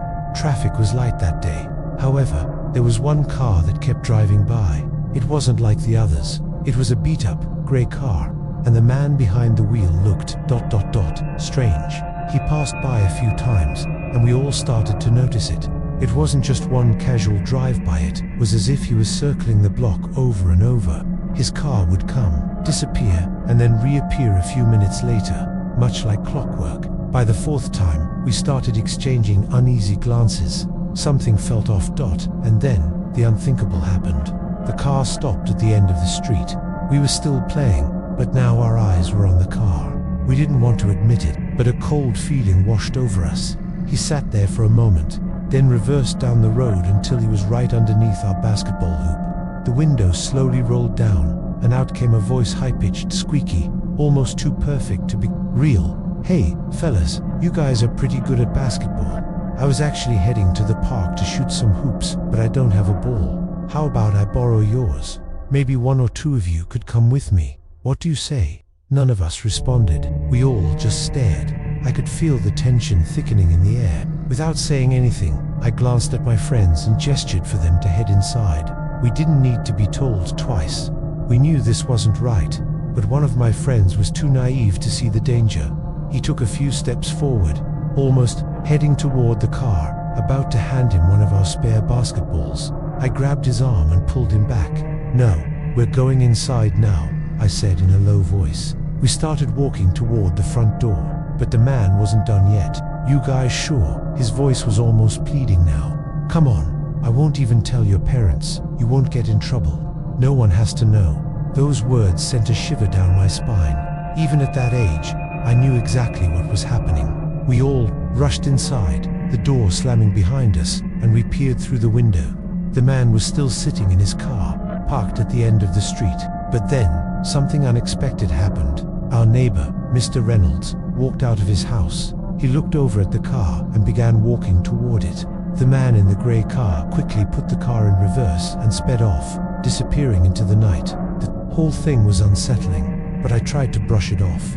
We didn't talk much about it after that. even though I couldn't shake the feeling that something was horribly wrong. When dusk began to settle in, my friends wanted to play hide and seek outside. I wasn't keen on the idea, not after what happened earlier. I suggested we stay inside for the night, but they outvoted me. So, against my better judgment, I joined the game. As I was hiding, I wandered to the back of my friend's yard. There was this narrow space between the fences of the house and the neighbors. It was dark, with tall, untamed grass that nobody had bothered to cut in a while. I thought it was the perfect hiding spot, hidden away, out of sight. But as I leaned against the fence, trying to steady my breath, I heard its footsteps, slow and deliberate. At first, I thought it was just one of my friends coming to find me. But when I looked down the path, my heart sank. It was him, the man, from the grey car. He was walking toward me, his face twisted into a grin that made my skin crawl. His voice, still that same eerie squeak, cut through the silence. "Hey bud, you don't need to hide. How about that basketball? I saw you guys playing earlier. Looks like you're not using it now, ... Double quotes. My body froze. I didn't know what to say. I kept telling him I didn't have the ball, but my words were stumbling out, barely coherent. I started to move away, stepping slowly, but he was right behind me. His footsteps quickened, my heart pounded. I was terrified, but I couldn't scream. For some reason, I thought if I screamed, it would make everything worse. I was a kid, and I didn't understand the danger I was in. I walked faster, but I could hear him behind me, moving quicker, breathing heavily, like he was right on my heels. Panic started to rise in my chest. I knew I had to get out of there. And just when I thought he was too close, I heard a loud, booming voice. "Hey, what's going on here?" I didn't need to be told twice. I bolted down the path, running as fast as I could. My voice was a blur as I screamed for my friends to meet me back at the front of the house. As I ran, I heard the man muttering something under his breath, his footsteps fading behind me. But I didn't stop. I burst through the front door and slammed it shut, gasping for air. Mr. Reynolds had followed the man, but by the time he reached the spot where I had been, the car was long gone. After that, my friend's mom insisted we stay inside for the rest of the night. Most of my friends were disappointed, but I was relieved. The rest of the evening passed in a blur, and nothing else happened. The man, the car dash vanished. It wasn't until years later that I realized how close I had come to something awful. As kids, we didn't understand the real danger, but as an adult, the gravity of the situation hits harder. Parents, please watch over your kids. There are monsters hiding everywhere, disguised as normal people. And sometimes, they don't just hide in the shadows, they walk right up to you. Story number 15, Whispers of the Forgotten. It was a little over 15 years ago, and I was just a teenager, part of a tight-knit group of friends. We lived in the same neighborhood, most of us close enough that we could walk to each other's houses. Every night we'd play games, kickball, tag, hide and seek, and whatever else we could come up with. But as we got older, things started to change. Our parents allowed us to stay out later, and our games became more daring. We'd extend the boundaries for hide and seek, sneaking around areas that used to be off limits. One night, Patrick, who lived close to a large cemetery, suggested we try something new, flashlight tag in the cemetery. The idea was met with excited murmurs and nods, but I was terrified. I wasn't sure if I was more afraid of the cemetery itself or the idea of admitting I was scared. So, I played along and agreed. We made plans to meet around 6:30 p.m. when it wasn't fully dark, but the sky was just beginning to fade. The cemetery's secondary gate would still be open, and we'd have enough time to find a good spot to play before the darkness crept in. I remember telling my mum where I was going, and she gave me a concerned look. "Just be back by 8, or I'll have your dad come get you," she warned. I didn't argue. We all gathered at Patrick's house, a group of 8, and made our way to the cemetery. The plan was simple. Everyone would dress in black, and we were allowed 2 flashlights each, in case one of them stopped working. We set the rule that if your flashlight was on, you were more likely to get caught, but you also had a better chance of seeing the others and staying less scared. We reached the cemetery earlier than expected, and though it wasn't quite dark yet, I could already feel the unease creeping up on me. But I was committed now. The others didn't seem to mind, and we quickly picked out a good spot to start the game. I thought we could get a few rounds in before things got really scary.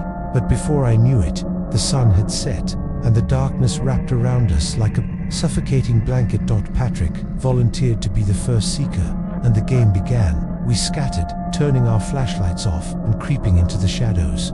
My heart raced. I found a headstone near a small tree and hid behind it, hoping that since I was closer to the meeting spot, I would be found quickly and could just sit out. I watched Joey, flashlight in hand, moving away from the group. The air was still, except for the soft rustling of leaves from the trees around me. Then, suddenly, a loud scream echoed through the cemetery. Someone had been found. My blood ran cold.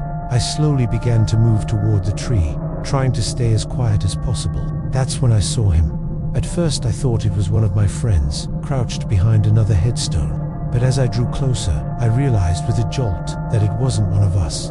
It was an old man. He was dressed in black, his hood pulled low over his face. His eyes locked onto mine as soon as I turned my flashlight on. My hand froze, and my body tensed up in fear. "Would you be a good boy and help me?" His voice was raspy, filled with desperation.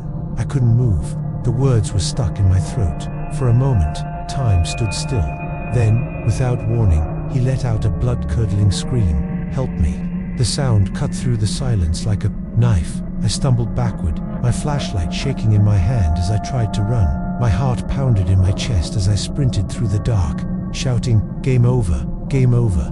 But my words were lost in the panic, my voice barely audible above the terror that gripped me. The others, hearing my frantic calls, quickly turned on their flashlights and rushed toward me. The man, still screaming, was now chasing me. We bolted toward the exit, our feet pounding the earth. The cemetery gates loomed ahead, and we didn't look back. That as we reached the end of the street, just a few houses away from Patrick's house, we could still see the cemetery. But the old man had stopped at the gates. His gaze was fixed on us, and for a moment I thought he might follow. But instead, he slowly began to retreat into the darkness, walking backward into the cemetery until he disappeared completely. We huddled in Patrick's backyard, trying to make sense of what had just happened. No one said much. The shock was too much. After a few minutes, people started heading home, but I couldn't shake the image of that man. I called my dad to pick me up, my voice shaky and my hands still trembling. For the next few nights, I couldn't sleep. I kept imagining that man showing up at my house, or worse, at one of my friends' houses. That cemetery became off limits to us from that point on. But even as an adult, I still think about that night. Who was he? Was he just some creepy person trying to scare us? Or was he really someone in desperate need of help? And why did he only scream those words, "Help me"? Story number 16, The Orchard's Curse. It was a night that still burned into my memory, though not for any good reasons. In high school, I wasn't exactly the best student. Frankly, I wasn't even the best person. I've changed a lot since then, but this one story still haunts me. One evening, my friend invited me and a few others over to his house. His parents were out of town, and his place was big, in a nice neighborhood. Anytime we got the chance to hang out there, we'd take it. That house had something special about it. Its backyard, which backed right into the edge of an apple orchard.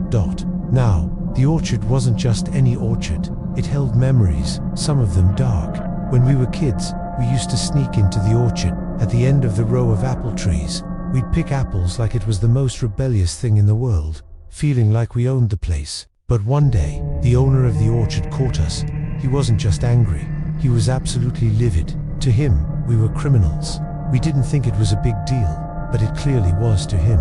I hated that guy ever since. Years passed, but every time I was back at my friend's house, I'd remember that moment. I'd bring it up, reminding my friend how much I despised the orchard's owner. On that night, as we stood in the living room looking out at the orchard, a wild idea crept into my mind. I suggested, half joking, that we play a game of hide and seek in the orchard. My friends were hesitant at first, but eventually, they went along with it. The idea of being outside, under the stars, in the middle of a secluded orchard, it seemed thrilling, a perfect escape from the chaos of our lives. I didn't plan on it, but as soon as I was out there, the memories hit me. The orchard wasn't just a backdrop anymore. It was a symbol of everything I hated, and that barn, the one I always remembered, sitting in the background like a secret waiting to be discovered. It was too tempting, I told my friend I wanted to hide in the barn. At first, he didn't like the idea, but after a bit of convincing, I got him to follow. The barn door was old and unlocked, and before he could argue further, I slipped inside. The musty air, the sound of creaking wood, it felt like a forbidden place, one that should never have been disturbed. I didn't just hide, I wanted more. I wanted revenge on the man who had once yelled at us like we were criminals. I started knocking things off the shelves. Bottles of apple cider, jars of sauce, everything came crashing down around me. I tossed apples everywhere, a wrecking ball in human form. My heart raced. The thrill of destruction was intoxicating, but underneath it, a cold chill crawled up my spine. I tried to push that fear away. I tried to tell myself that nothing bad could happen, but deep down, I knew we were trespassing, breaking and entering. We were in the middle of something we couldn't undo. Then, I heard a noise, the sound of the door crashing open. I froze. Standing in the doorway, the orchard owner appeared, the same man I had feared all those years ago. In his hands, he gripped a large rifle. My blood ran cold. I pulled my friend behind a shelf, and we hid in silence, barely breathing. We could hear his heavy footsteps coming closer. He called out for us to show ourselves, his voice like a growl in the dark. This wasn't some kid who'd scold us for taking apples, no. This was a man who had every reason to hate us. And now, we were trapped. Then, the worst sound broke the silence. The sharp crack of a rifle shot echoed through the barn. The shot pierced the air above us, and my heart leaped into my throat. We crouched lower, barely daring to move. The man's footsteps grew closer, and I could feel the pressure building. It was only a matter of time before he found us. Another shot rang out, this time, even closer. A warning shot. The ceiling above us seemed to tremble. My friend was shaking beside me, but I wasn't about to wait for him to make a decision.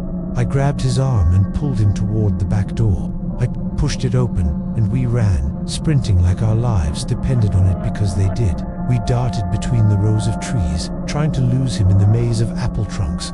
We yelled to the others to run. Unfortunately, they heard us. They didn't look back either. We finally made it back to the house, slamming the door behind us. The lights went out, and we watched in horror through the window as the orchard owner patrolled the trees, rifle in hand. The man didn't lower his gun once. He fired another shot, this time into the sky. The flash of light illuminated the dark orchard. He wasn't playing games. All night long, we huddled in the house, our hearts racing.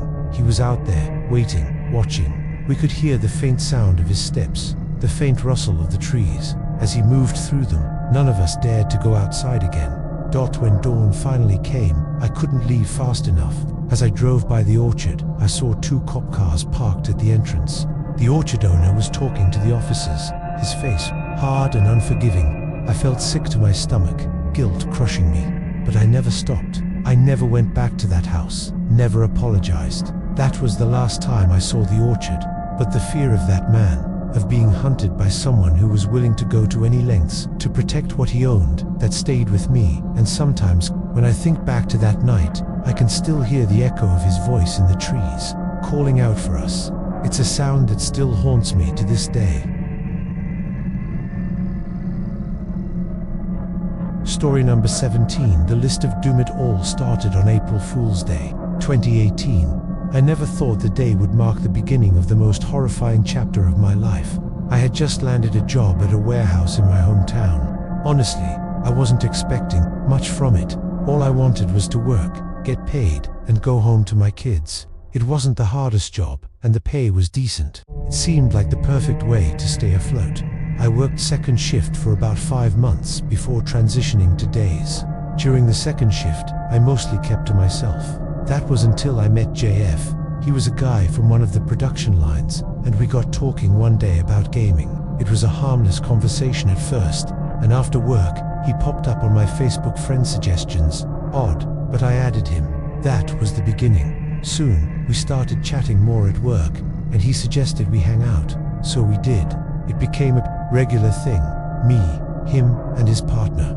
At first, everything seemed fine. His partner, let's call her Lila, seemed nice. She was friendly, non-judgmental, but then came a moment I'll never forget. We were sitting at a restaurant when JF vented to me, "Dude, she's terrible sometimes. Like the other day I forgot to take the trash out, and she threatened to stab me if I didn't do it." He said it casually, as if it was some joke. I chuckled nervously, unsure whether he was serious. But then, he looked at me dead serious. "I'm not joking," he said. "She really did." That statement stayed with me, but I brushed it off. I didn't know the guy that well, so maybe he was exaggerating. But in the back of my mind, something didn't sit right. Months passed, and we all hung out often. JF and Lila were still together, despite the dark things he'd shared with me. One day, JF seemed off. He wasn't himself. I asked him, "What's going on, man?" He looked at me, but didn't answer right away. He glanced at Lila. "Nothing, dude, I'm just tired." It wasn't like him. I knew something was wrong. I asked again the next day when we were at work, "What's going on, man?" He hesitated, then whispered, "Do you promise not to tell anyone?" "Of course," I agreed. "I'm breaking up with her," he said. "And she went crazy. She pulled out a gun and pointed it at me. Told me if I can't have you, no one will." I felt a chill run down my spine. That wasn't something you joked about, but he told me he had handled it. He was looking for a way out. I told him, "Man, if you need a place to stay until you get this sorted, you know where to find me." Days turned into months, and eventually, JF moved out, but Lila didn't take it well. She flipped out again. This time, he texted me. "She's coming for me," he wrote. "Let me know if she shows up at work looking for me." I had no idea what he meant, but then, she showed up at the warehouse, looking for him. I lied to her, telling her I hadn't seen him, that he'd gone out of town. She just stared at me, rolled up her window, and drove off. My heart was racing. I called him immediately, and he told me to be careful. He'd already contacted the police. They had found her armed and dangerous. 2 months passed before JF reached out again. "You need to be careful," he said over the phone. "She's out of jail, and her cousins are with her. They're looking for people on a list." I froze, my stomach sinking. He told me I was on that list. I immediately packed up my kids and fled town. I took 2 weeks off from work, but even that didn't feel like enough. The next day, the news broke. Lila and her cousins had gone to the next town over and shot 3 people in an apartment, 3 dead. The names on the list had been the ones they targeted. The 4th name, mine. I was terrified. How did he know? How did he know they were coming after me? The answer came to light soon enough. They had made a Facebook Messenger group. Lila and her cousins had put together a list of names. JF had been included in that group. Most people ignored it, thinking it was spam, but JF knew what it meant. 3 of the names on that list were the ones who had been shot, and the 4th, me. When the police caught up with them, it was too late. They were all charged with first-degree murder, but I was left wondering why hadn't JF told anyone sooner? Why hadn't he warned me, or anyone else? It's a question I'll never get the answer to. From that point on, I never trusted anyone the same way again. I learned the hard way that the people you think you know can carry secrets so dark, they could cost you your life. And in the end, you never know who might be watching, waiting for the moment to strike. Story number 18, The Monster on the Bus. It was a normal day, or at least it seemed like it at first. I was 16, and my girlfriend and I were sitting together on the bus. The hum of the engine, a comforting background to the quiet rhythm of the ride. It was one of those quiet afternoons where everything just felt ... still.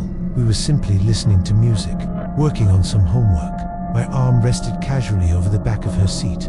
A peaceful moment, right? But then, as I leaned over to kiss her on the top of her head, everything changed. It wasn't even a second after the kiss that I felt something shift in the air. She stiffened, her body tense, and she turned to look at me, eyes wide in shock. She mouthed the words, "Someone is touching me."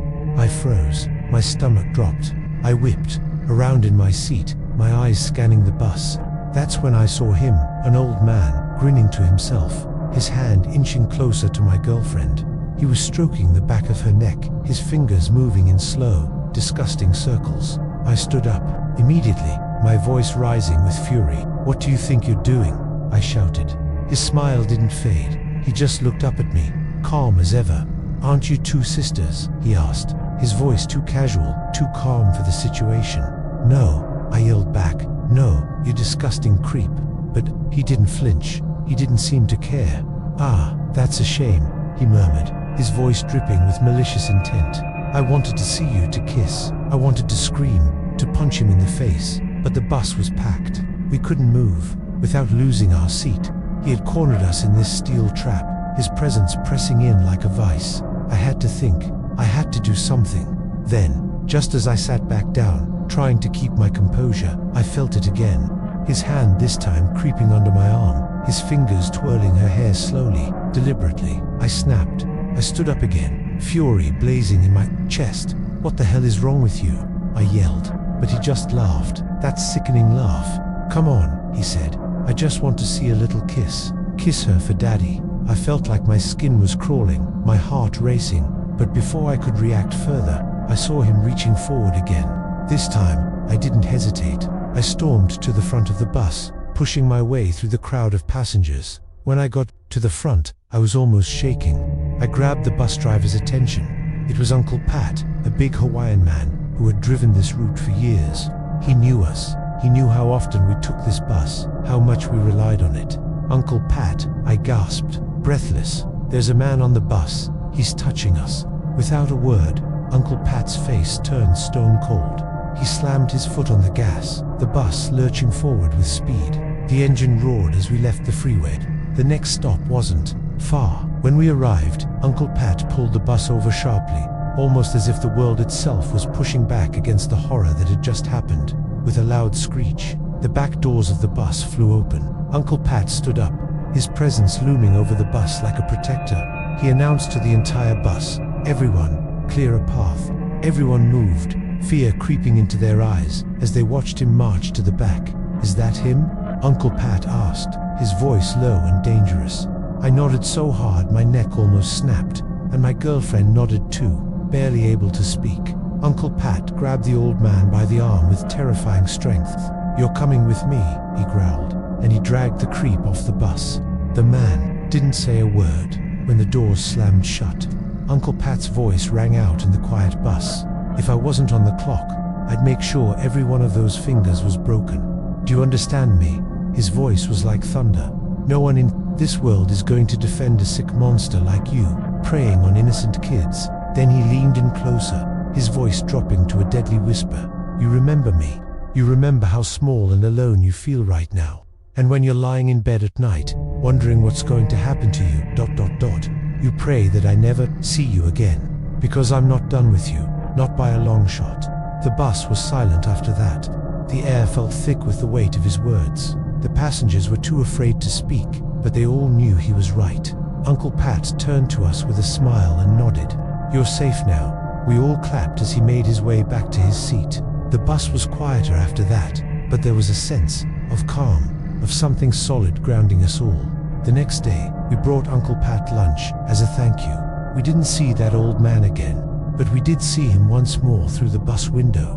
It turned out that Uncle Pat knew where he lived, and after that day, the old man had to take another bus, one with a stop far away, a long walk to get there. Uncle Pat made sure of that. For 18 years, I couldn't shake the feeling of always having my back against the wall. But after that, I knew there were people out there who would fight for you when you couldn't. People like Uncle Pat, and to all the Uncle Pats out there, thank you.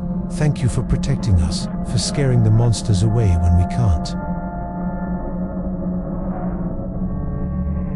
Story number 19, The Watcher of the Night, K. Theod Ban Kiem. I live in a rural part of North Dublin, Ireland. The area is quiet and peaceful, with wide open spaces, houses scattered around, and farms stretching out into the distance. It's the kind of place that feels safe, but there's an unsettling stillness that lingers when the night falls. The roads are narrow and worn, and it's rare to see any cars driving by. Most days, I go on a run to clear my head, nothing too intense, just a simple 2K route. I've been doing this routine for months, but something happened recently that still sends shivers down my spine when I think about it. The day had gone as usual, work, studying, and preparing for tomorrow. But I didn't go for my usual run until late. Around 9 p.m. when I set out, the night was already thick, dark, and cold. The road was almost entirely silent, with just the occasional flicker of light from the distant houses on my left. To my right, the darkness stretched out over a field, followed by an abandoned building and a patch of trees. It wasn't exactly abandoned, but there was something about the place that felt ... wrong. I was listening to music, as I always do when I run, my headphones blaring at full volume. The world around me seemed to fade out as I pushed myself along the road, but when I hit the section of trees, everything changed. The lights along the road flickered as I passed, some staying on, others cutting out completely. In the pitch black, I turned on my flashlight to guide my way. It was then that I saw it, a figure, standing perfectly still, about 30 meters away, just beyond the trees. At first, I thought my eyes were playing tricks on me. The figure looked too solid to be a shadow, but no, it was there, unmoving, like something out of a nightmare. I tried to dismiss it as my imagination running wild, but the longer I stared, the more real it became. My heart pounded, and my hands started to shake. I turned down the volume on my music, just in case I needed to hear anything. Every step I took, I felt my breath catch in my throat, my feet hitting the uneven ground with an increasing urgency. As I ran past, I couldn't help but glance back, only to find the figure still standing there, watching. By the time I reached the next part of the road, I was far enough away to feel like maybe, just maybe, it was just my mind playing tricks on me. But when I turned to head back, I was hit by the overwhelming sensation that something was wrong. Something wasn't right. I had to pass that spot again. The lights on the road flickered again, but this time they mostly stayed on. I tried to focus on the spot where the figure had stood, but there was nothing there now. Just the emptiness, the unsettling silence. But as I ran closer, I felt something. Suddenly, a man jumped out in front of me, his silhouette emerging from the trees. He was the same figure I had seen earlier. My heart nearly stopped. I froze for a moment, paralyzed by shock. His face was pale, his eyes wide with a desperate expression. Before I could even react, he started running after me. The sound of his feet pounding the road behind me was deafening. But the worst part was his screams, loud, raw, and full of terror. He was screaming for help, but it wasn't the kind of help you'd expect. It was the kind of scream that felt like someone trapped, desperate, and mad. I didn't think, I just ran, faster than I've ever run in my life. My legs burned, my heart raced, but I didn't stop. The night air felt like it was choking me, but I pushed through, until finally, I reached the area where the houses were.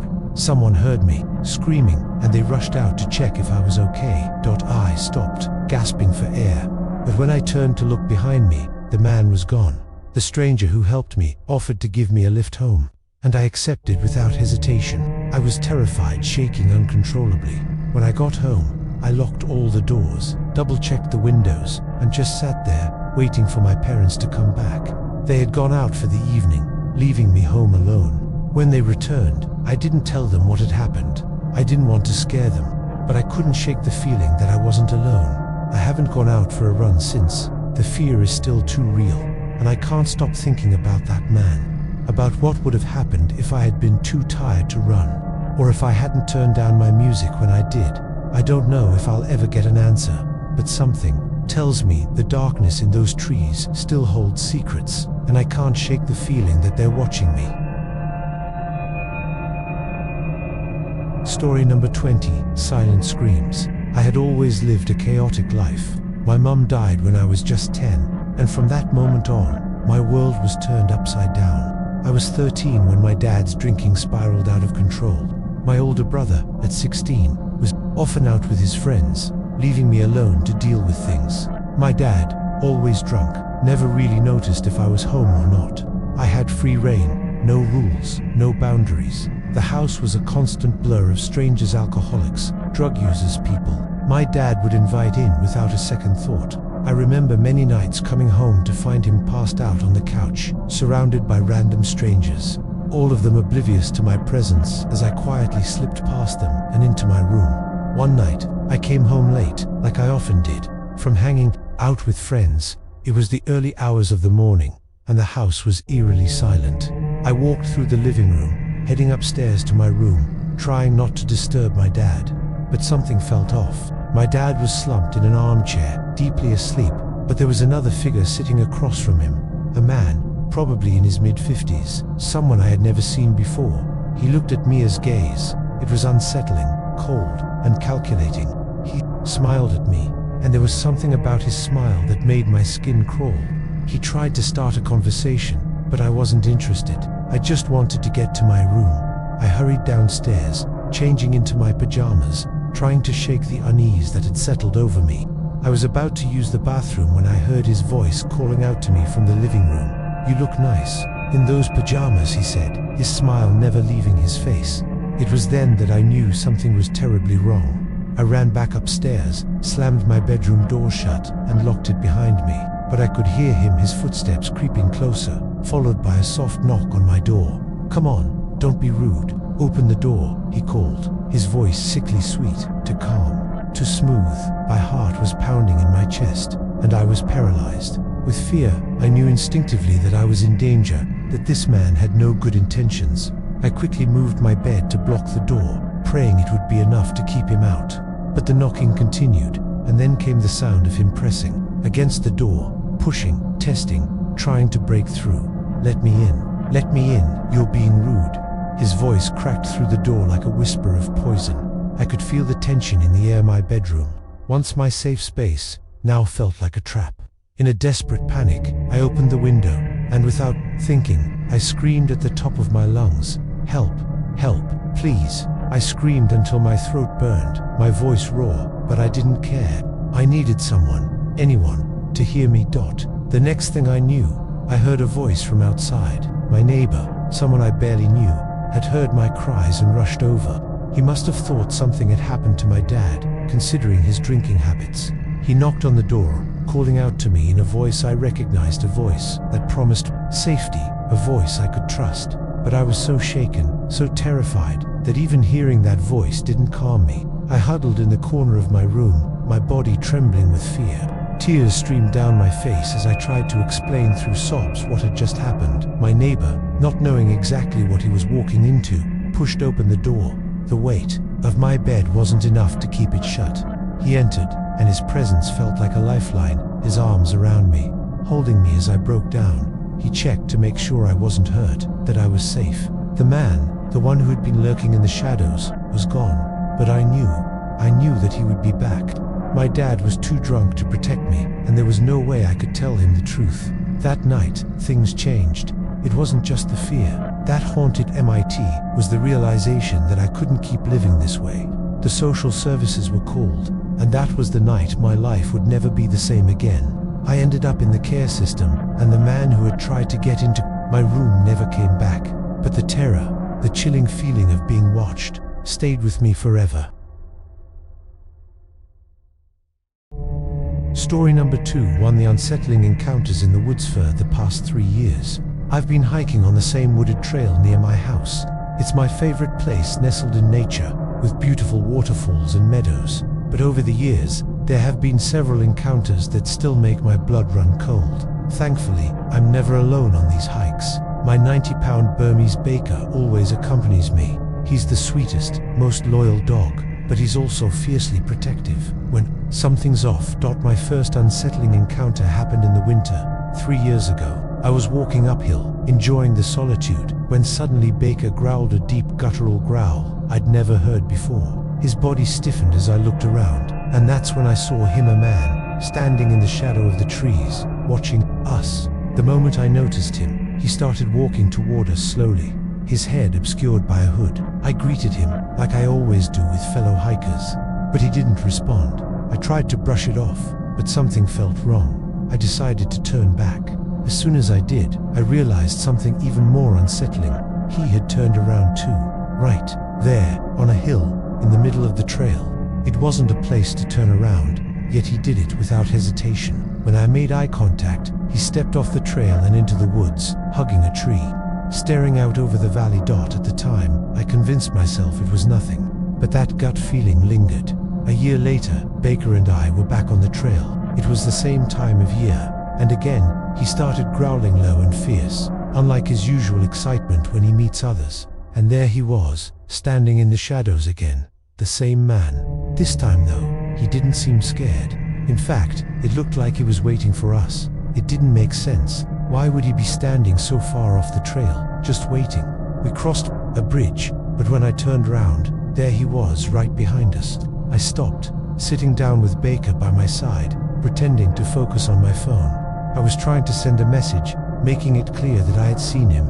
He froze, but not for long. He stopped walking, staring at us, but only for a few moments before continuing his path. That it wasn't until I walked back down the trail that I noticed something even more alarming: a large stick, sharpened to a point like a spear. It was clear this wasn't some random object.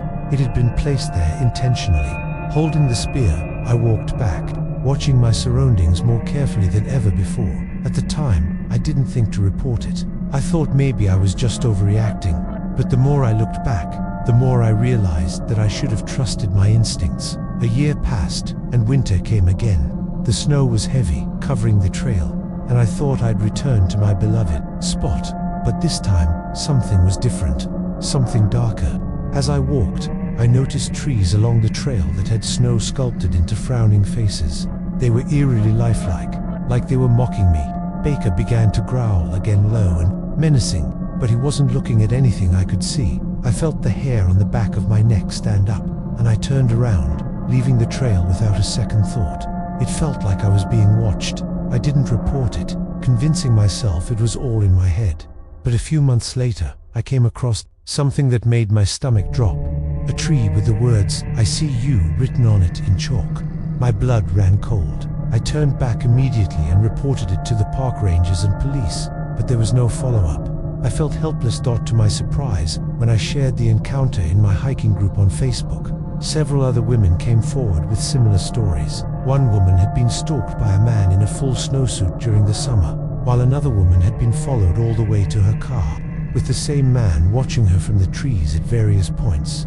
I knew I wasn't just imagining things, but it wasn't until I spoke with the park rangers that the pieces began to fall into place. It turned out that 6 women had experienced encounters with the same man. He had been lurking in the woods, watching, waiting, and some even recognized him as an old park ranger. The ranger's cousin had reported him before, saying he was unstable and spent most of his days in the park. The most chilling part, he loved climbing trees. He had photos of himself 50 feet in the air, gazing down from the treetops. No one knew just how long he had been watching us from above, but the scariest discovery was yet to come. It was reported that he had a secret hideout in the woods, a campsite where he kept a chainsaw and gasoline. It was clear that he had been preparing for something, but for what? We reported it all to the authorities, and I'm still working with the park rangers to ensure he's questioned. I don't know what his intentions were, but one thing's for sure: I won't stop until he's held accountable. Story number 22, The Last Drink, A Narrow Escape. I was only 14, on vacation with my family in Cancun, and it was supposed to be a fun, relaxing time. We were at this huge resort with a pool that had a bar attached. I remember sitting there, chatting casually with a group of British tourists. It was mostly guys, but there was a girl with them. I didn't know it at the time, but my innocence was about to be shattered. They handed me drinks.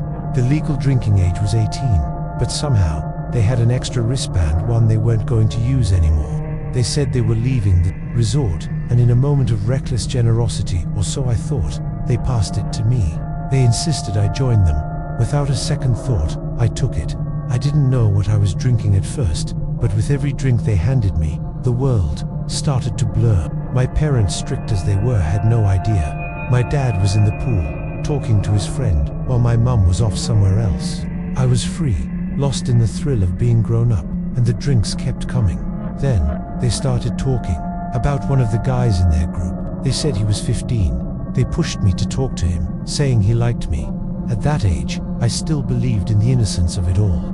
Maybe I thought they were just joking around, but deep down, I knew they weren't. He was too old for me, anyway. But I was drunk now, far too drunk. I remember walking away from the pool, with this guy by my side, laughing and talking, but I didn't remember how I got there. My vision was a blur, and my legs barely held me up. How did I end up walking across the resort with him? The whole place felt like a maze. We ended up near the bus stop. I knew that bus stop well, because my family had often walked there to explore Cancun. But now, with the guy close, I felt something was wrong. He was sitting on the bench, pulling me onto his lap. I should have protested. I should have screamed for help. But my world was spinning, and I didn't know how to escape. Then, something unexpected happened.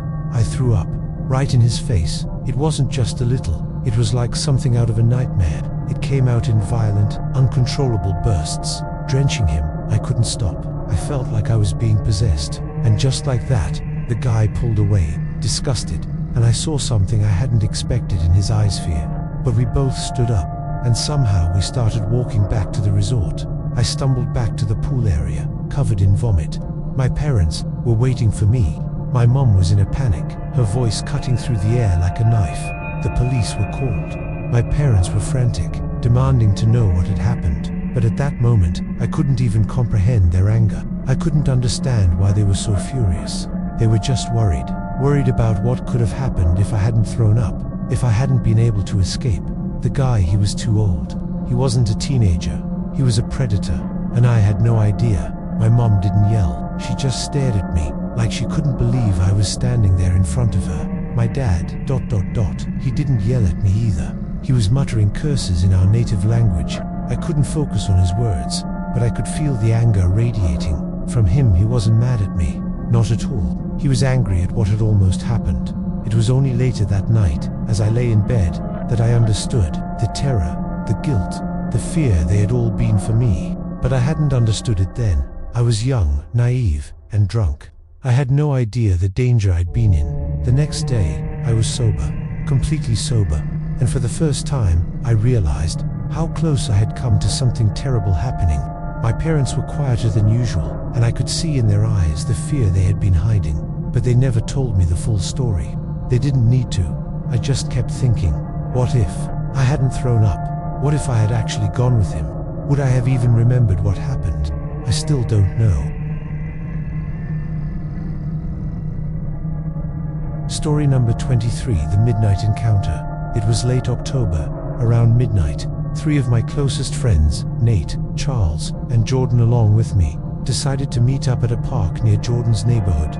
We were all in our senior year of high school, and let's be honest, the pandemic had us trapped at home. With most places closed and online classes becoming the norm, we found ourselves growing restless. So, like many other teens stuck in this bizarre world, we turned to smoking to kill time and find some escape.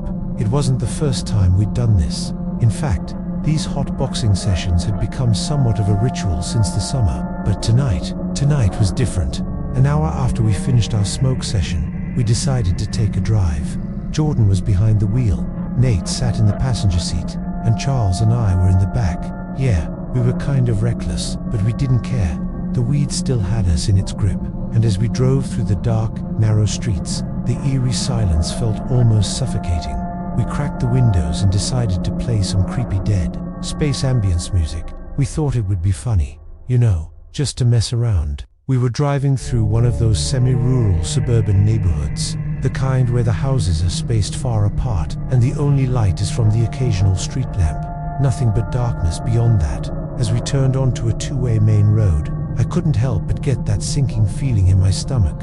It was the perfect setting for something sinister. We were entering the unknown, a vast stretch of road where even the trees seemed to whisper in the wind. And then, as we approached a dimly lit intersection, my mind started to race. What if something happens right here? Something something like a Wendigo or a creature of the night. I thought just as I was contemplating the thought, I noticed someone moving in the distance. A figure emerging from the pitch-black void beyond the streetlight. At first, I couldn't make out any details, but as she got closer to the light, I froze. It was a woman. She was dressed in a pristine tan blouse, high heels clicking against the asphalt, and of all things pigtails. Who would be out here, alone, in the dead of night, looking so out of place? A cold chill crawled up my spine as I instinctively began to sober up. Something was wrong. I could feel it in my bones. I couldn't take it. I turned to Jordan, panic creeping into my voice, and whispered urgently, "Jordan, turn the car, there's something wrong." Nate, sitting in the front, noticed something else. Another figure, this one dressed entirely in black, had appeared behind the car, emerging from the darkness, slowly making its way toward us. I could feel my heart pounding in my chest. "Dude, turn the car now," I screamed. Charles, always the quick thinker, started slapping Jordan's shoulder, shouting, turn now, don't just sit there." Jordan, still high, was confused at first. But when he saw the woman now running toward us, her face twisted in a desperate scream. Everything clicked. She was shouting no, pleading, please, help me, please, stop. Her voice cut through the night like a knife, sending shivers down my spine. And then, as if on cue, the man in black began to close in on the rear of the car, his pace quickening. Turn the car, Jordan, now, Charles yelled, almost hysterical. Jordan, panic overtaking his senses, floored the gas pedal and jerked the wheel to the right, pulling us away from the figures. The tires screeched as the car swerved onto the opposite side of the road, and for a moment, it felt like we were escaping from something, something we weren't meant to encounter. We didn't speak. All of us sat in silence, the only sound being the engine roaring as we sped away from that strange intersection. Our hearts were still racing, the adrenaline pumping, but no one dared to laugh or joke. What had just happened? Who were those people? And why did they seem so off? The whole thing was wrong. Something about it didn't add up. Why was that woman running at us in the middle of nowhere? Who was that man in black? Were we just high? Or had we actually encountered something otherworldly? We still don't have answers. But to this day, we all wonder if what we saw that night was real or if it was a warning. Story number 24, The Secret of My Adopted Sistery. Grew up with an older sister named Julie. The thing is, Julie wasn't my biological sister. She was adopted. My parents had always told me that they couldn't have children, so they adopted Julie. And then, a year later, I came into the picture. To me, that didn't matter. Julie was my sister, and that's all I ever knew. But deep down I always knew there was something off about her. She was 10 years older than me, so by the time I was a little kid, she was already a teenager. I could sense, even at a young age, that there was a darkness in her, something that didn't make sense. Julie was always quiet, withdrawn. She spent most of her time in her room, isolated, and she started showing behaviors that made me uneasy. Things I had been taught were wrong. Skipping school, drinking, alcohol, smoking weed. Then there were the scars, the long sleeves. I remember seeing her without them a few times, catching a glimpse of the marks on her arms and legs. I didn't understand at the time, but I knew something wasn't right. It wasn't until later that I realized what those scars were from. One night, when I was just 8 years old, I walked into her room and saw something that would haunt me forever. Julie was holding her dad's gun to her mouth. I still don't know how I managed to stay calm, but I somehow talked her down. Afterward, I went to our parents, asking them what had happened. I needed answers, but they just told me, "You're too young to understand." Years passed, and I grew up, but Julie never seemed to get better. She was still so distant, still battling her own demons. One night, when we were both old enough to drink, Julie invited me over to her apartment. We were just hanging out, having a few drinks, when she suddenly reminded me of that night I saved her life. I had almost forgotten about it. To be honest, I didn't know how to respond, so I just told her how confused I'd been back then, how I never understood what was going on with her. She just stared at me for a long moment, and then, out of nowhere, she asked me, "Did nobody ever tell you what happened to my real parents?" I was stunned. I had no idea where this was going. I'd wondered before if she remembered her life before she was adopted, but she'd always told me she had no memories of it. She paused, then began telling me her story, a story I could never have imagined in my worst nightmares. Julie was born to two drug addicts who lived deep in the countryside. Her childhood was pure horror. She remembered the house they lived in, filthy, falling apart, with no running water or electricity. The worst part was her father. He was the most violent person you could imagine. He would beat her mother mercilessly, and then, when she was too unconscious to fight back, he would assault her, all while Julie was forced to watch. But it didn't stop there. When Julie was around 6 or 7, her father started targeting her. The abuse became worse. He did things that no child should ever have to experience. And her mother, she was so strung out on drugs that she couldn't even help. Eventually, her parents started selling her out to other men in exchange for drug money. Men who treated her like an object. Julie said she could remember every moment, the men, the pain, and the shame. She spoke of it in detail. That night, details I could never repeat, but they made me feel physically ill. I didn't want to hear it, but I couldn't stop her. Her parents even filmed the abuse. They sold the tapes for money. Julie's story only grew darker. She remembered the night. Everything came crashing down. She was in the house, locked in that cycle of horror, when the police came knocking. Her father had snapped. He grabbed a kitchen knife and stabbed her mother repeatedly, right in front of her. Julie could remember the blood, the screams. She said she saw her mother's life leave her body, saw the last breath leave her lips. The cops arrived just in time to save Julie, but it was too late for her mother. They pulled her outside, trying to shield her eyes from the scene. As if she hadn't just witnessed her mother's brutal murder, Julie was taken to a hospital that night, and she later learned that her father had been sentenced to life in prison. But that wasn't the end of it. Just a few years into his sentence, he took his own life. The whole time she was telling me this, I felt like I was in a trance. I couldn't process it. I threw up, partly because of the alcohol, but mostly because of the horror of what I was hearing. I'd grown up with Julie. I'd known her for 21 years, and I had never known any of this. It was like the ground had been pulled out from under me. I felt betrayed by everyone who kept this secret from me, even by Julie, who'd been hiding this pain inside her for so long. But as the shock started to wear off, I realized something. I had so much more respect for her than I ever did before. Despite everything she had been through, she was still standing. She was strong. She was still the same person who protected me when I was being bullied, who comforted me when I went through my first heartbreak, and who played video games with me, just to have fun. I understood now. I could never truly understand what Julie had been through, but I respected her more than anyone else in my life, and I was thankful. Thankful that my parents had chosen to adopt her and give her a second chance. She's my sister, and nothing will ever change that. Story number 25, Shadows of the Unseen. Almost 3 years ago, I was 17. By then, I had become well acquainted with the harsh realities of life. Difficult situations had become my norm. All I had was my mother, but even she struggled to hold down a stable job, battling her own personal issues. Growing up, we moved from place to place, constantly shifting between homes with different roommates. There was no real stability for us, except for 2 brief moments when we managed to settle in one place for a while.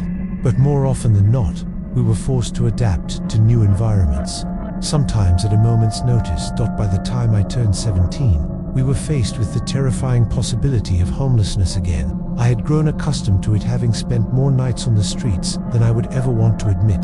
That day, it finally came to a head. We were forced to leave the place where we were staying, and my mother had the option to stay at her boyfriend's trailer. But as for me, I had nowhere to go. By that point, I had distanced myself from my friends. I realized their negative influence was wearing me down, mentally and physically. My mother offered me the chance to stay with her, but I refused. I felt it would be awkward to intrude on her and her boyfriend's space, and, honestly, I had grown so used to life on the streets that the thought of anything else seemed strange. So, there I was, dropped off at a McDonald's, where I grabbed a few burgers to fill the emptiness. As the sun sank below the horizon, darkness began to take over, and I knew I had to find a place to sleep for the night. I wandered the streets, trying to find a safe corner, but nothing felt right. The places I stumbled into were either too hot, too noisy, or filled with swarming mosquitoes. But then, a memory sparked. There was a house I used to visit, one under construction. It wasn't finished, but it was nearly complete, with the doors shut tight and the windows sealed, keeping the mosquitoes out. I decided to go there, hoping I could catch some rest. I slipped in through the back, just like I used to. The upstairs was mostly clean, so I made my way there. The bathroom was the most comfortable place to settle, as there was less debris on the floor.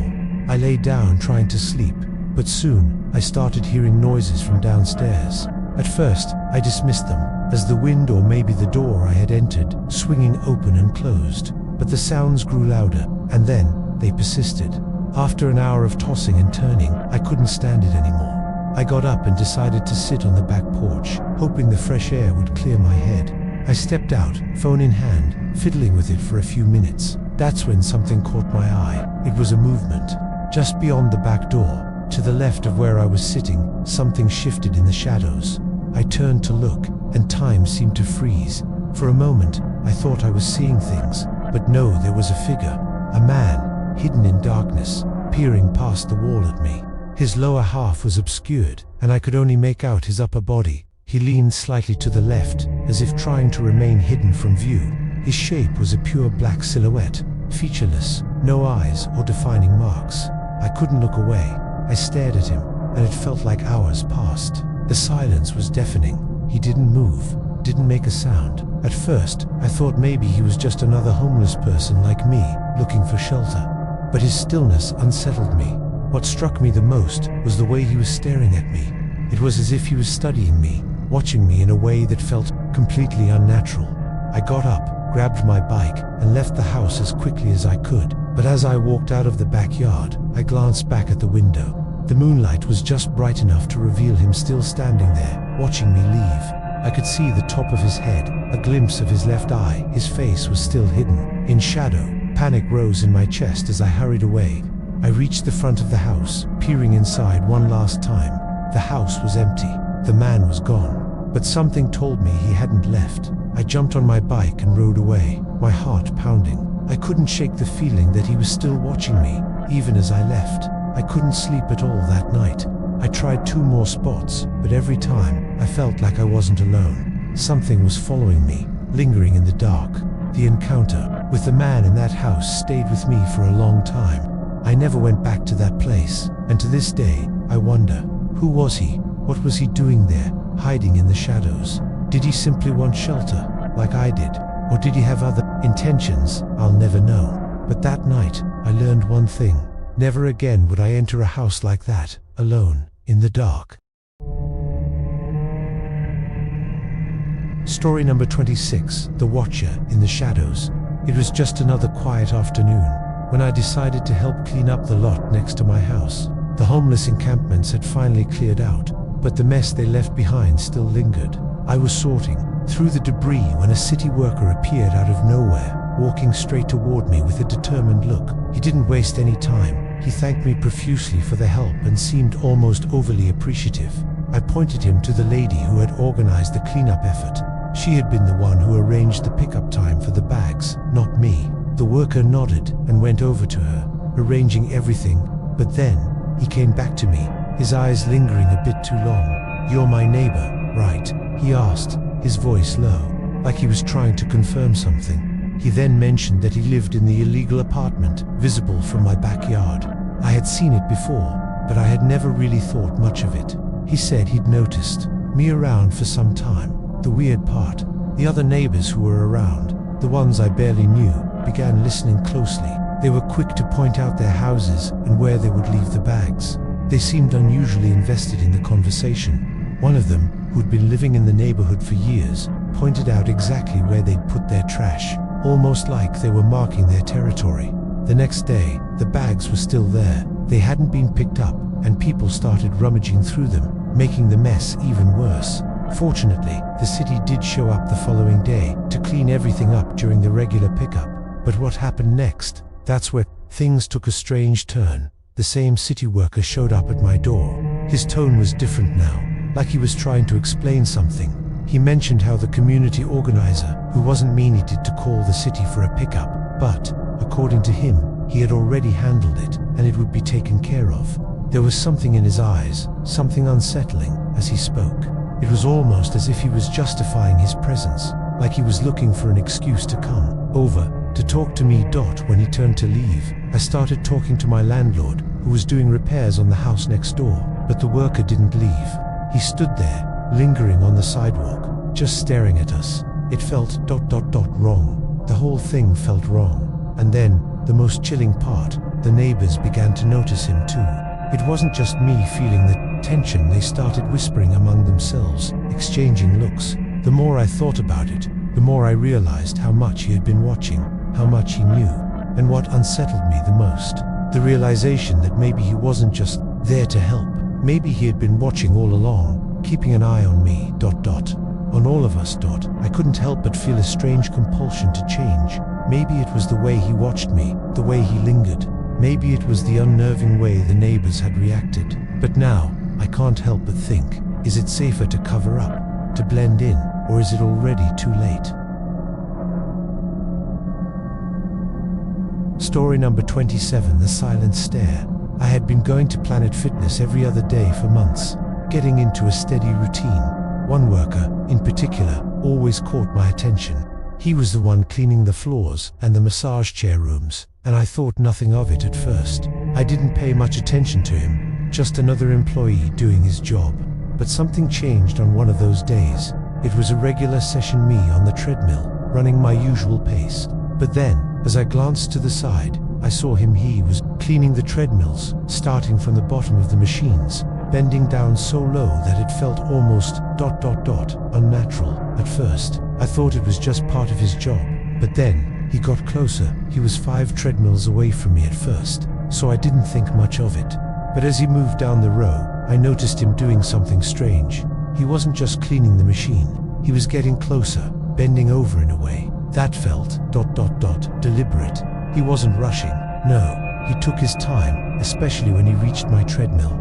I could feel his eyes, no, not his eyes, his presence, almost like he was focusing on me, on my legs, on my crotch area. I shifted uncomfortably, trying to focus on my run, but my mind kept drifting back to him. Why was he taking so long? Why did it feel like he was paying so much attention to the machine I was using?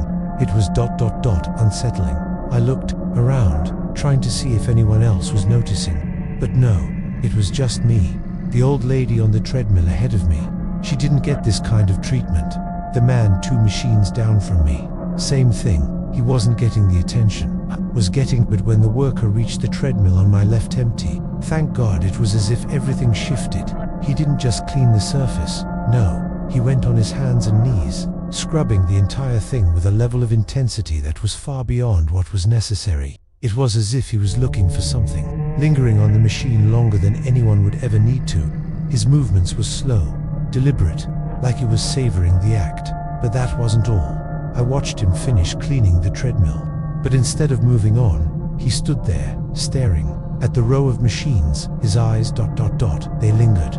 For a moment, it felt as if he wasn't looking at the machines anymore. His gaze was distant, as if he wasn't seeing what was in front of him at all. The air felt thick, tense, uncomfortable, almost suffocating.